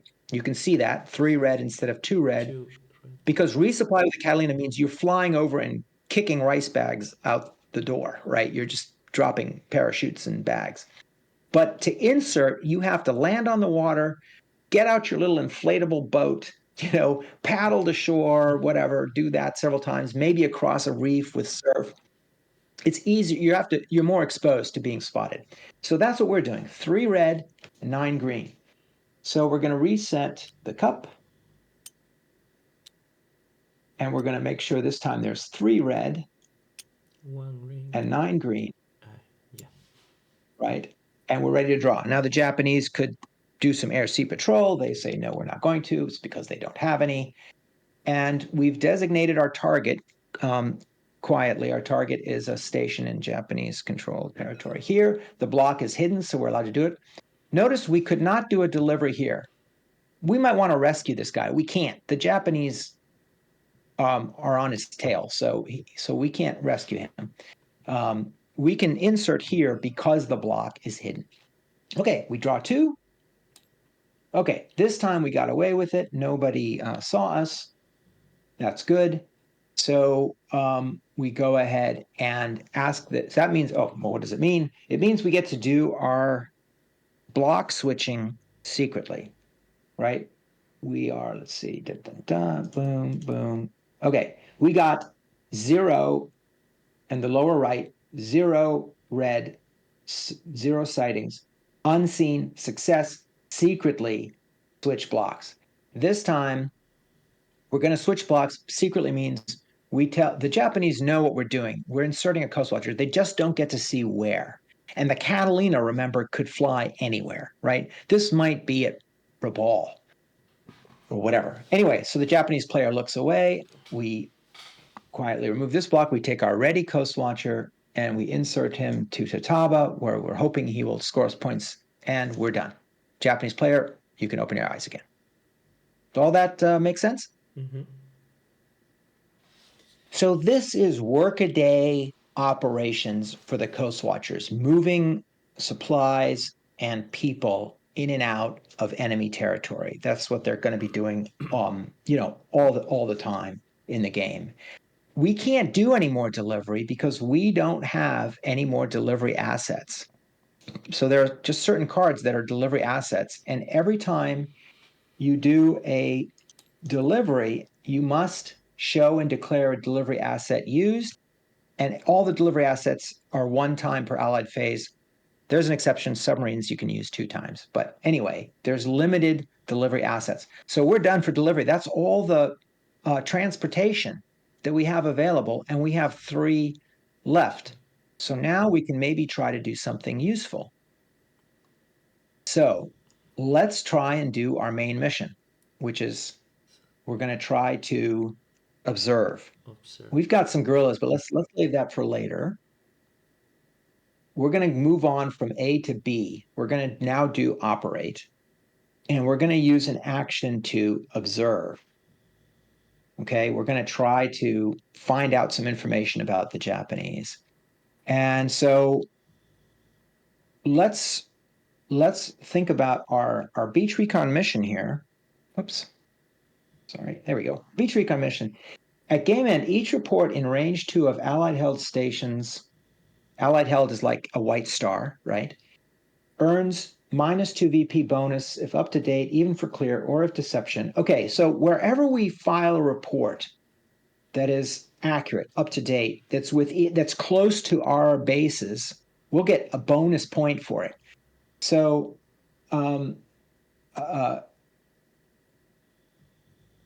range 2 of Allied Volko, they are stations. asking, once you move to the B section, there's no way to go back to the A, right? Correct. Once you move to B, there is no way to go back to A within the same phase. Now we get 2 activities phases each turn, so we can do that next turn. But right now, once we stop A and go to B, we can't go back. Perfect. And this becomes very important if you look at C. C is evade. That means it goes from revealed to hidden. We can't do A or B with a revealed block. And we can't do C to get the revealed block hidden again It until makes after sense. we do A and B. And it makes sense Yeah, because so you can think. if you can move from one part to the other, the one that we get spotted during the resupply, if we do a bait and later we do insert, we can move and in the same turn, which is a very disadvantage for the Japanese player, I think. Right. It would be unrealistically flexible. Exactly. And it also gives you a little bit of push your luck because if we do too much deliver and operate and we don't have enough action pawns left to evade, now we stay revealed. But what should we risk? Because we have to risk something to achieve our mission.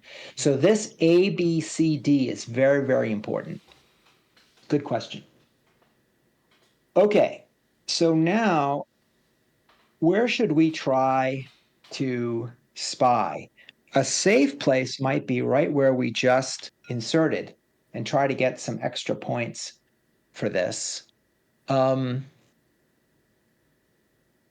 Or we could try a little more dangerous because there's a Japanese patrol. We could try Lavoro, where we already have a coast watcher. The reason Lavoro is attractive is because one of the central questions is evacuation.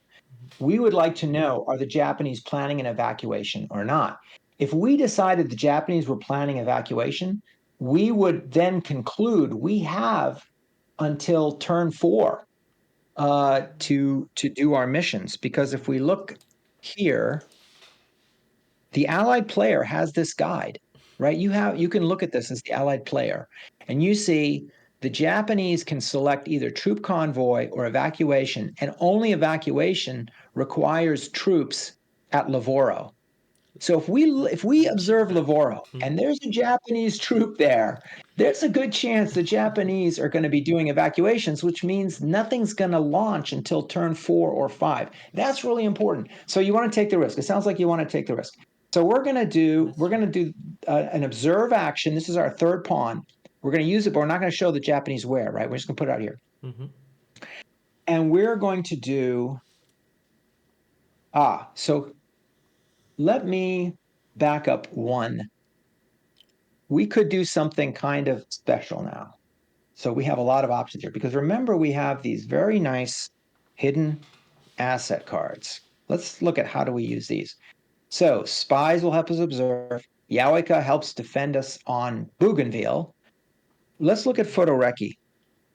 We could do this first. This is actually risk-free. We just show it.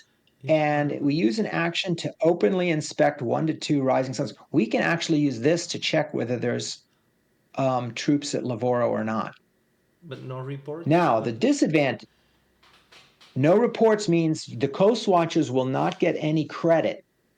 This is not a Coast Watchers report that earns you victory points. You're playing the Coast Watchers. This is the Allies are sending an airplane and photography and to help you decide where to spy, but you don't get credit for that. You didn't do it. You're the Coast Watchers, right? But it lets you know that. However, here's the bad side. It's openly. In other words, if we send airplanes over the Japanese and take pictures, they see the airplanes taking pictures. So they know what we know. You see the implication here is if we do this at Lavoro, the Japanese player is going to watch us look at Lavoro and is going to know we know.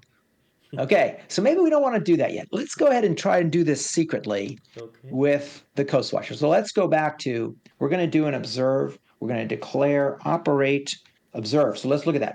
Operate, we'll move on to B, observe. Coast Watcher hidden at Rising Sun. Rising Sun because there's nothing to observe at the Japanese meatball flag. So we don't have to worry about that. If we're successful, and we remain hidden, we secretly inspect the marker and we secretly report. If we're successful and we're revealed, we openly inspect the marker and we openly report. What does that mean? That we know, we saw you, but the Japanese saw us watching them. They didn't catch us, but they know we know. Okay. All right. On the other hand, if we fail, we don't even get to do that, So this is only if we're successful. All righty. So let's see. So how does this work? Whenever we do an operate action, we have to be at a hidden Coast Watcher, and you see at the right of the B operate box at the very right, draw from patrol cup. If it's deliver, we draw from our own delivery cup. If it's operate, the Japanese get like a free search. We have to expose ourselves, and they're going to draw from the patrol cup. So we're going to do that now. Okay. So we declare an operate action. We don't say where. We commit our pawn. We're going to do an operate action somewhere. We're just not saying where. And in operate action, the Japanese know they get to draw from the patrol cup. Okay, but how many do they draw? So we have to look at how does patrol cup work. We go back to our handy fold out. We look at the combined page, lower left, patrol cup. Okay, so if the Allies operate declare patrol, what does declare patrol mean? The Allied player has to tell you, am I doing my action, my operate action at a patrol or not? Because it affects how many chits you, the Japanese, get to draw. Then the Japanese draw 1 to 3 chits. 1 if there's no patrol. I might say there's no patrol there. I'm doing an operate. I'm doing an observe, but it's where you don't have a patrol. Or there might be army there, in which case it's 2 chits, or it might be police, 3 chits. Okay, so we're going to say, because we know it's here, we know it's Lavoro, we know there's an army patrol there, right? So we're going to declare not Lavoro, but we have to say we're doing observe at an army patrol, right? We have to, as the Allied player, we're required to declare, to say that. Okay, so now the Japanese player knows we, the Japanese, get to draw exactly 2 chits from our patrol cup, and we're hoping to draw patrol chits, and the Allies are hoping we draw evasion chits. So here we go. We're drawing 2. Okay, so we got 2 Japanese patrols. The Japanese patrols are on top of their game at Lavoro. What does that mean? We drew 2. Well, we'll go see on the sheet. What does it mean? Okay, if we look at the patrol cup, you'll see there are 4 different things that could happen if we draw up to 3 chits. We're only drawing 2, so there's really 3 things that can happen. We drew 2 patrols. It means trapped. What does trap mean? First of all, if it's a search, it's an operate. If it's an operate, it's a failure, and we're revealed. They were so effective, we didn't even get to see what we wanted to see, and we got revealed. We didn't get taken. That takes 3 to get taken, but we did get revealed. So wonderful. We don't get to see what's at Lavoro, And the Japanese know we're there, and they know where we were spying. They know what we're after, what we're looking for. So that was not particularly effective. Reminder. All right. Yeah, another reminder marker. Okay, so guess what? We now have two Coast Watchers who are exposed, revealed, right? We have the Segi delivery that got cited. Whoops. Segi delivery that got cited, and the Lavoro observed that got cited. Oh, by the way, whenever we're done with the patrol cup, we don't reset the patrol cup every time. We do put all the markers back in with one exception, and this is very important, so I want to show it to you. At the bottom here, it says, if you look at Patrol Cup A, B, C, return all patrol and just one evasion to the Patrol Cup. Other drawn evasion chips stay out on their map. Okay, the Japanese drew no evasions, so it's just patrols. These stay in there for the next time. They never lose those unless they take them out. But if the evasions are coming out and they got a lot of evasions, some of those stay out. So over time, as the Japanese search, they're zeroing in, right? They're saying, oh, we searched that part of the island. There aren't any Coast Watchers there, but at least we know they're not there. Keep doing resupply to get more ships there. Correct. Yeah, exactly. So if you go back to that central dynamic, that two-way tug of war in the game, the Japanese are searching to make it easier and easier to find the Coast Watchers. The Coast Watchers have to resupply all the time to keep their Coast Watchers supplied so that they can hide in the hills. Correct. Okay, so that's going to be happening all the time. And the Japanese often are just trying to disrupt the Coast Watchers because these guys, even if they didn't get captured, they can't do anything until they're hidden again. And if they stay exposed, they're going to be very vulnerable to the Japanese. So here we are. We have 5 actions.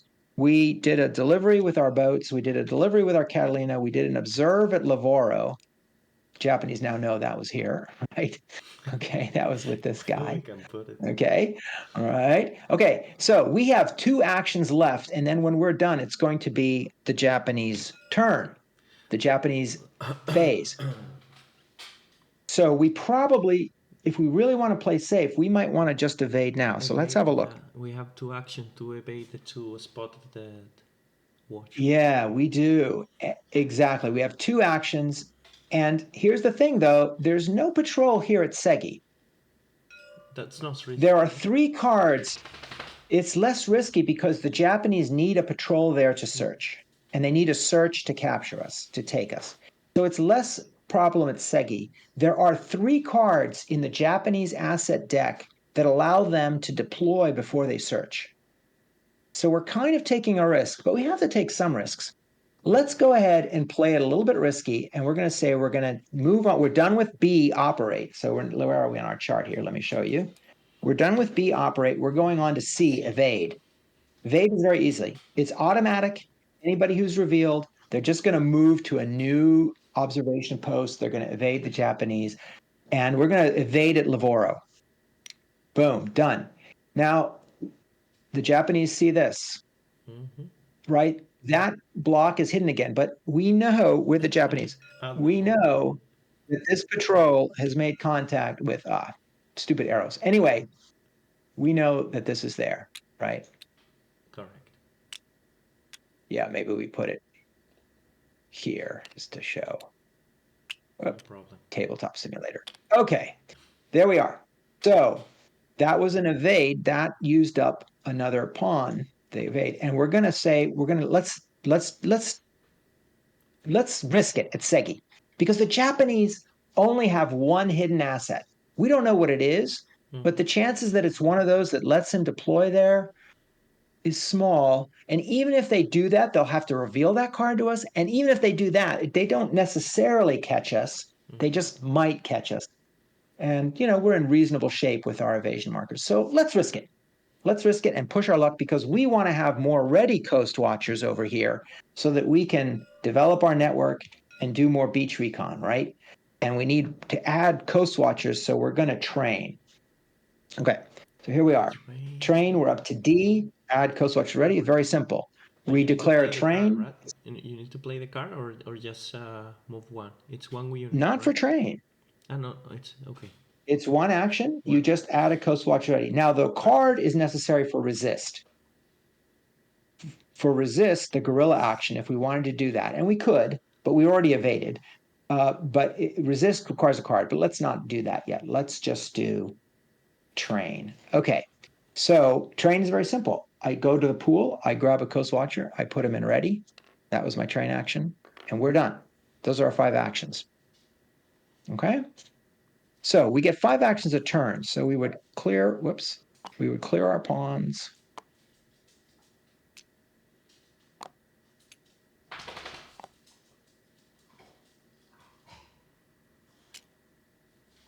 Be ready for next time. And we hand over to the Japanese. So let's see what the Japanese are doing. Okay, so that was the Allied first of 2 activities phases in turn 1. Now the Japanese get countermeasures. What do? This is all about, they're going to get 5 actions. So we have 5 pawns. And this is all about trying to counter the Coast Watchers, right? We did our sort of military preparations we built up, but now we're going to do countermeasures. It's ABC, same thing, has to be in that order. Recall means we would draw people back into ready, patrols. We would draw patrols back to ready. When would we do that? We do that if we cleared out a base, we cleared out a station, we deactivated it. We don't need a patrol there anymore because there's nothing left. We know it. We caught the Coast Watchers and all their friends, and it's safe for us, no spies. Then we would recall. Well, we haven't done that, so we're not going to do any recall. Search, we can do maximum once at each patrol, each phase. So we have a lot of patrols out there. We could search. This is how we try to catch Coast Watchers. And then C, deploy. That's where we put more patrols out. So this is kind of what I was saying before about, let's look at this attractive opportunity at Segi. The way the Patrol Cup works, the fact that this Coast Watcher is revealed means he is easier to catch. He's already on the run. We're on his trail. But because we don't have active patrols there, we actually don't. We're not actually on his trail to catch him. We just know about him. And we would first need to deploy a patrol from ready. We'd have to grab one of these guys and move it there. And we'd put him out there. But that's C. That doesn't happen until after search. You see the importance of that? Yeah. Right? Yeah, that's why for the Coast Watchers, they could leave Segi exposed at small risk. The only risk is if we have a special card that lets us break that rule. And we only have this Raiders. This makes a search better, but it doesn't let us change the order. It only changes what it says on the card, which is one search we can assign before drawing to treat 2 as 3. It makes our search more effective. That's all it is. Okay, and very often if we do that, we lose this card. The Raiders go to other assignments. So we're going to just start searching, right? We can't search at Segi, but we can search at Lavoro, and we know there's somebody there. So we could search there. So let's go ahead and do that. Let's just start with, we're going to try to keep on your trail. You evaded us, but we're going to keep after you. We're searching, and if you remember, if we have an army, we draw 2 chits from the cup here. So we're just going to go ahead and draw our 2 chits. Hit the 2 tokens. Okay. 2 evasion, nothing. So let's look at what that looks like on the guide. We were very good the first time, but not this time. All right. 0 patrols, no contact, search. If hidden, no effect. If revealed, no effect. It's no effect. We didn't find them. But then we go to step C, return all patrol and just 1 evasion to the patrol cup. Other drawn evasion chits stay out on their mount. So the good news is we did eliminate some part of that part of Guadalcanal. There are no Coast Watchers, so we are better now at searching. Correct. So we forced the Coast Watchers to use some supplies, or maybe we found a supply cache. Anyway, that's it for this guy. He's not going to be doing any more searching. That's why we put the pawn right on him. 1 search at each patrol. Okay. Well, we have some very powerful police protecting our bases and our buildups. Notice, however, the Allies get to see where we're searching. This is openly declared, right? So, so they knew we were interested in Lavoro, and they might conclude from that we have something at Lavoro to protect, right? Which actually we do. So we might not always want to search first exactly where we have buildups, because that's going to also cue the coast watchers to what we're trying to protect for them to do their observations there, right? To risk observation, because they're trying to report our buildups. Or maybe not. Maybe the reason we're searching where we are is to mislead.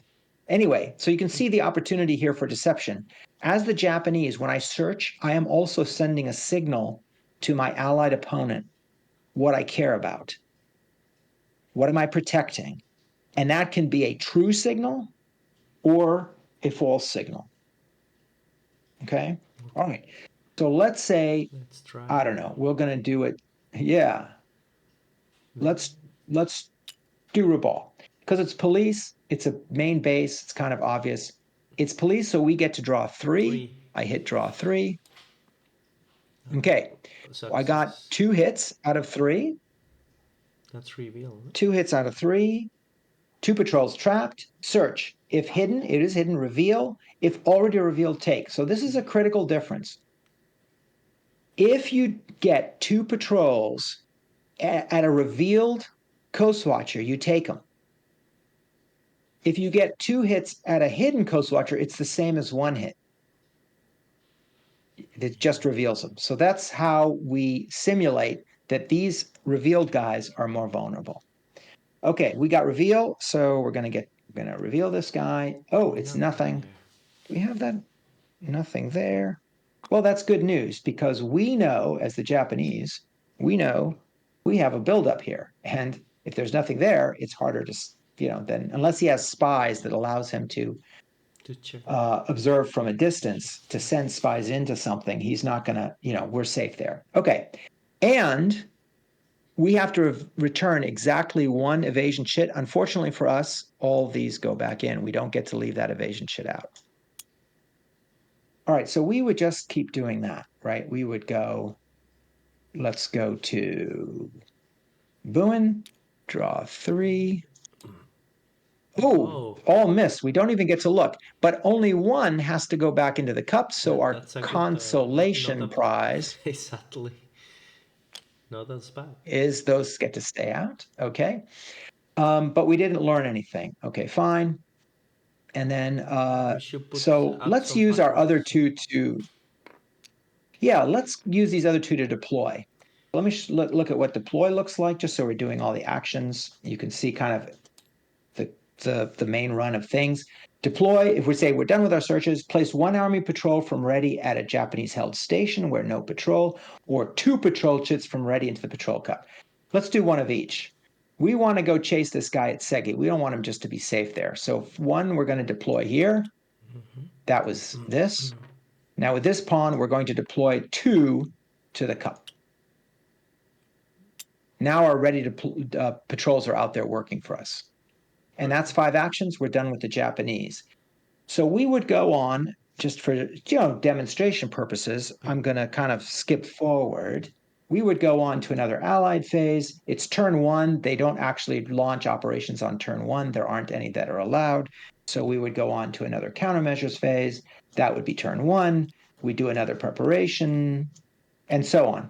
Let's say we get to turn 2 and we have an option to operate, and the Japanese decide we're going to do an operation, because I want to show you what happens at the end, right? So he declares in So I want to 5th phase or 6th? Exactly. In the 5th phase, in the 5th phase, let's look at on the sheet what it looks like.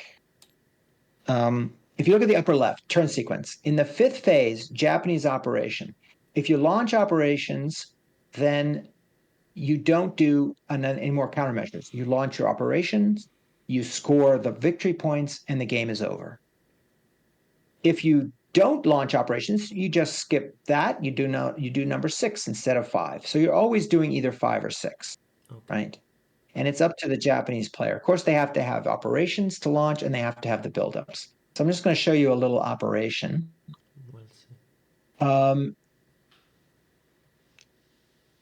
So So let me collect up the pawns. Like I said, I've skipped way ahead, but I've kind of shown you the main things that each side is doing. So I think it's okay to go nice ahead to and see show you how it how works, the operations. operation phase. Yes. Yeah, we want to do that, you know. So let's go ahead and say the Japanese decided we're going to launch. Well, it's turn 2. So if we look at evacuation, it only launches on turn 4 or 5. We're not ready to do that, so it's not evacuation. But if we look at Tokyo Express, 2 or 5, okay, we would show this card. We say we're launching Tokyo Express operation. That's what we're doing. Okay. And that means we have to show the required buildup of warships at Buin. So we would say, yes, of course, this is all known. It's just, you know, for the Japanese player, yes, we have warships at Buin. Here they are. Okay. And then we're going to, the steps I'm following, by the way, let me show you where it is on the sheet, because I'm going to go through it fairly quickly. So I want to not be confusing. We're doing operations A, B, C, D again, right? We select our operations to launch, we show the cards and the required buildups, and we're going to put pawns at the targets, and then we're going to execute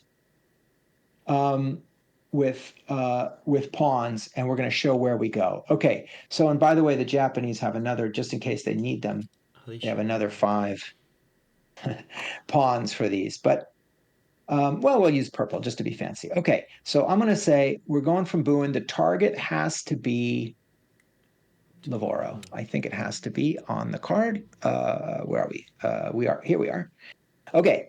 Target, Lavoro on Guadalcanal. So you can see here, if you don't know where Lavoro is, it's in the Guadalcanal group of spaces or region. If Japanese site, or Munda if Japanese base. So Munda is here. It is not a Japanese base. Lavoro is a Japanese site. So Lavoro is where we're going. And then we're going to declare our path. A path is connecting up by adjacent spaces from the buildup to the target. So it has to start at the buildup. So that's Buin. And now we have a kind of 2 directions to go down the Solomon Islands. And we know there's a coast watcher here. So maybe we want to try to get around him because we found that out. We're going to declare our path goes like this. Here to Choiseul, Ricotta Bay, to Taba, right? That's going to be our path. That's connected. It connects up. Okay. So we have to do that for every buildup and every target of each operation. And then we get to look what's right. So first we look. Coast Watcher. Good. Nobody. Coast Watcher. And another Coast Watcher. Okay. Well, we knew that Coast Watcher was there. All right. So what difference does this make? We completed the path. We're going to score for the Japanese 10 victory points because it's Tokyo Express to Lavoro plus 10 VP. But we're going to lose some victory points for warning because the coast watchers along the way are going to advise the allies that the Tokyo Express is coming. So it's going to rest. Okay, and how many points? Yes, how many victory points they get? So if we look at the upper right, Allied warning, for every coast watcher on that path that is at least 3, range 3 from the target, they get minus 3 points. For every coast watcher on the path that is 0 to 2 from the target, they get minus 2 points. And for every adjacent coast watcher, they're going to get minus 1. Because, again, this is the adjacent coast watchers network also have a chance of seeing something, just not as much of a chance. Okay, so what does that add up to? We're going to lose 3, the Japanese are we are going to lose 3 points for this guy at Buin because this person, this is Paul Mason historically, is watching our harbor and he's saying, hey, Guadalcanal, here comes the Tokyo Express. They're leaving. Here they come. And we're going to have several hours to be ready. That because they are on the path, 3, more than a range 3 out. They're 1, 2, 3, 4 away. So that's 3 points.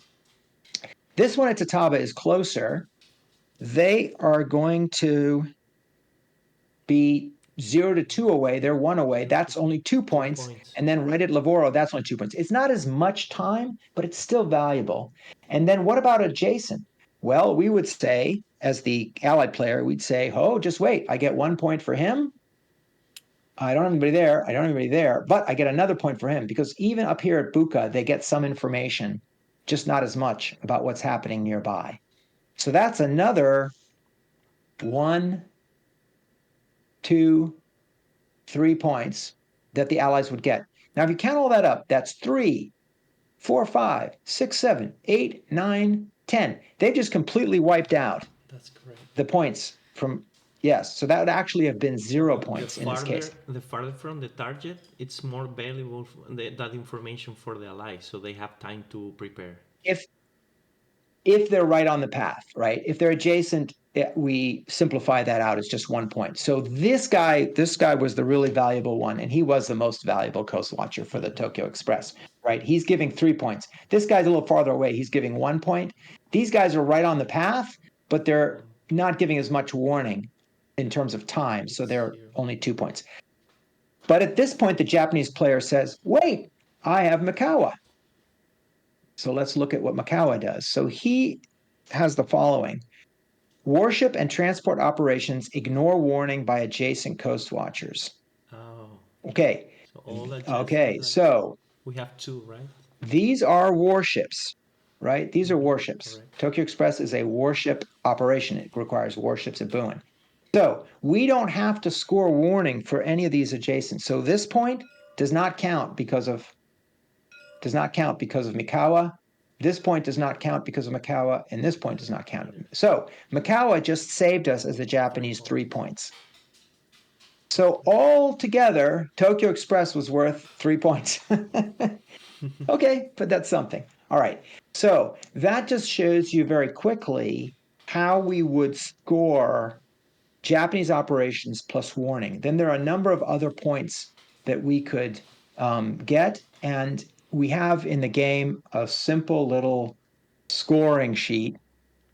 So let's take a look at this, called a debrief. It's also on Excel, but it basically is just a reminder. It just is the same meaning as the upper right. These are all the points that you get, and the cards. All the cards have little point values on them, little bonus points and things. It's a kind of a victory point salad game. But we would now, the Japanese would go down the left and mark. We did Tokyo Express. That was plus 10 points. We didn't do any. Yeah, it's like a what? Checklist? No, to track. It is like a checklist. Exactly. It is a full checklist of all the points you can score, and you're just writing them in a column, and you end up with a Japanese positive total. You do the same for the allies, their special missions, their warning. They also get reports, score points for reports. If they observe a Japanese base and there's nothing there, it's all quiet, that's called cleared. That's negative information that is valuable.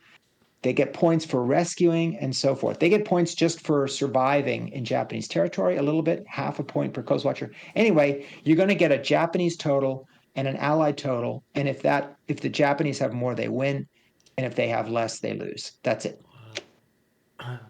You have a beautiful design, Volko. Congratulations. Really interesting.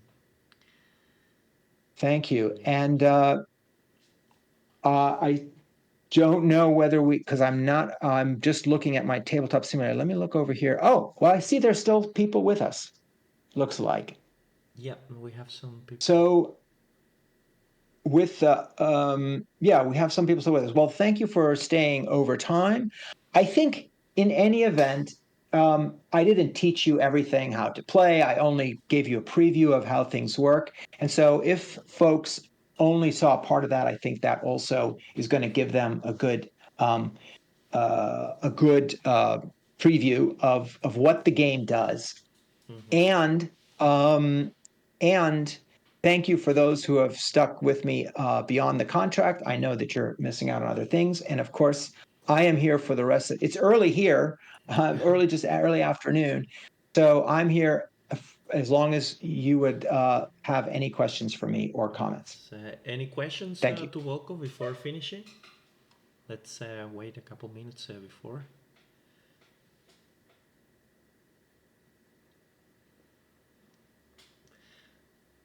Yeah, and now I want to get one of those books. Love reading.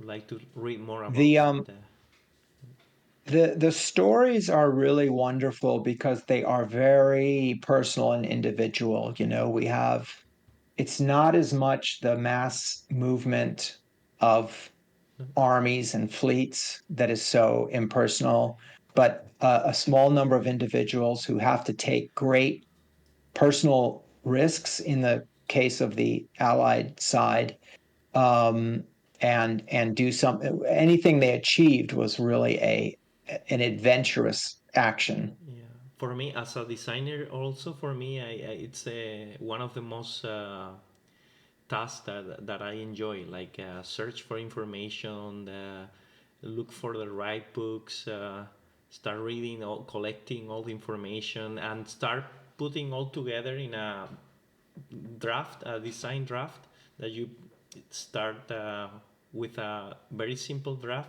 and as long as you keep learning more stuff about what the topic you choose, it's very interesting. Like it's one of my Yeah, favorite parts. I have my design kind of notebook right here. I don't know if I can go in, but in the beginning, Yeah. so here's my first notes on Coast Watchers, right, is what are they, what are they doing? What do they want? What are the actions they can take? What are the assets that they're Correct. working with, right? It's like I So, have so the this composition is books the beginning. for each design. I have a composition book that I use for having writing down all my ideas, all everything that I read in a book. I all because you don't want to miss anything. So it's good to write it down everything. Yeah, I think it's a best practice, and then I can look back and say, oh yeah, originally I thought that I should do. What about that? I never worked that in. Should that be in the design or not? Hmm, that's correct. Well, looks like no more questions. So No, but thank you very much thank you. for the feedback and the kind words, and thank you very much for the time and attention. This was a great opportunity for me. When it's going to be released, this game, So we approximately. are in art. Mm-hmm.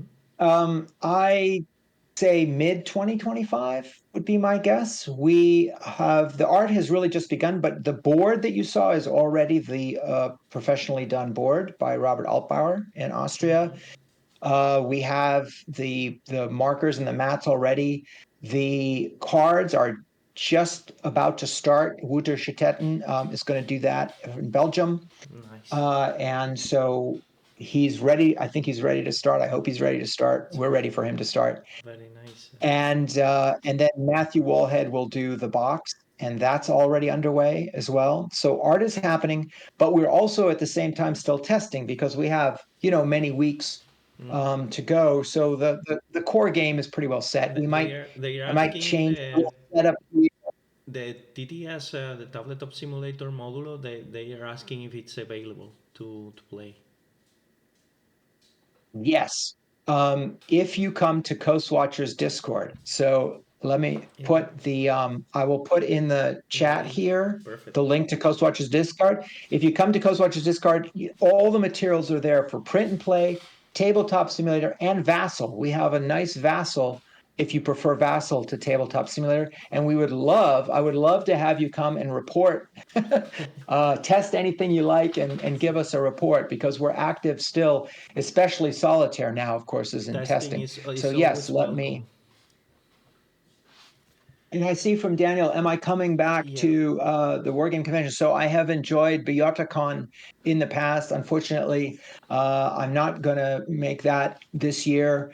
I think so. My foreign travel right now is quite limited for family reasons. Mm-hmm. I maybe will be in Italy in March. I think chances are against that. I Maybe didn't do Rome. California this year either. In Rome is a possibility because Falling Sky, my co-design Falling Sky, there's an Italian edition Uh-huh. from Ergo Ludo. And As, if that's released in March, I might be able to travel there.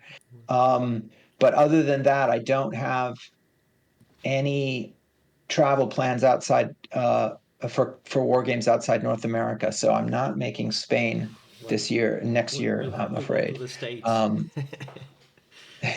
yes, if you do, I would love to. I would love to see you. And if anybody is coming to the Washington D.C. area, especially, let me know. Okay, let me copy. I'll give you Jose as well. I'll send you an invite so you have it too, and Perfect. try to put that into chat if I am able to do that. Paste. Okay, there it is. I don't know how long it lasts, but yes, please come join us on the Coast Watchers Discord. We have very active group. I'm delighted to say we have players who have played all 15 situations more, at least twice, and are going through them again. We're active right now on Alice solitaire testing, and we have a Japanese solitaire system that we still need to give thorough testing to as well. So there's plenty to do, uh, and you'll see I'm on that just about every day. So it's active. Come join us, please. Perfect. I will post it in the tabloid too, so the people that couldn't attend, they can join too. I will share the link. Wonderful. Thank you, Jose, and thank you so much for hosting. Thank you. A pleasure.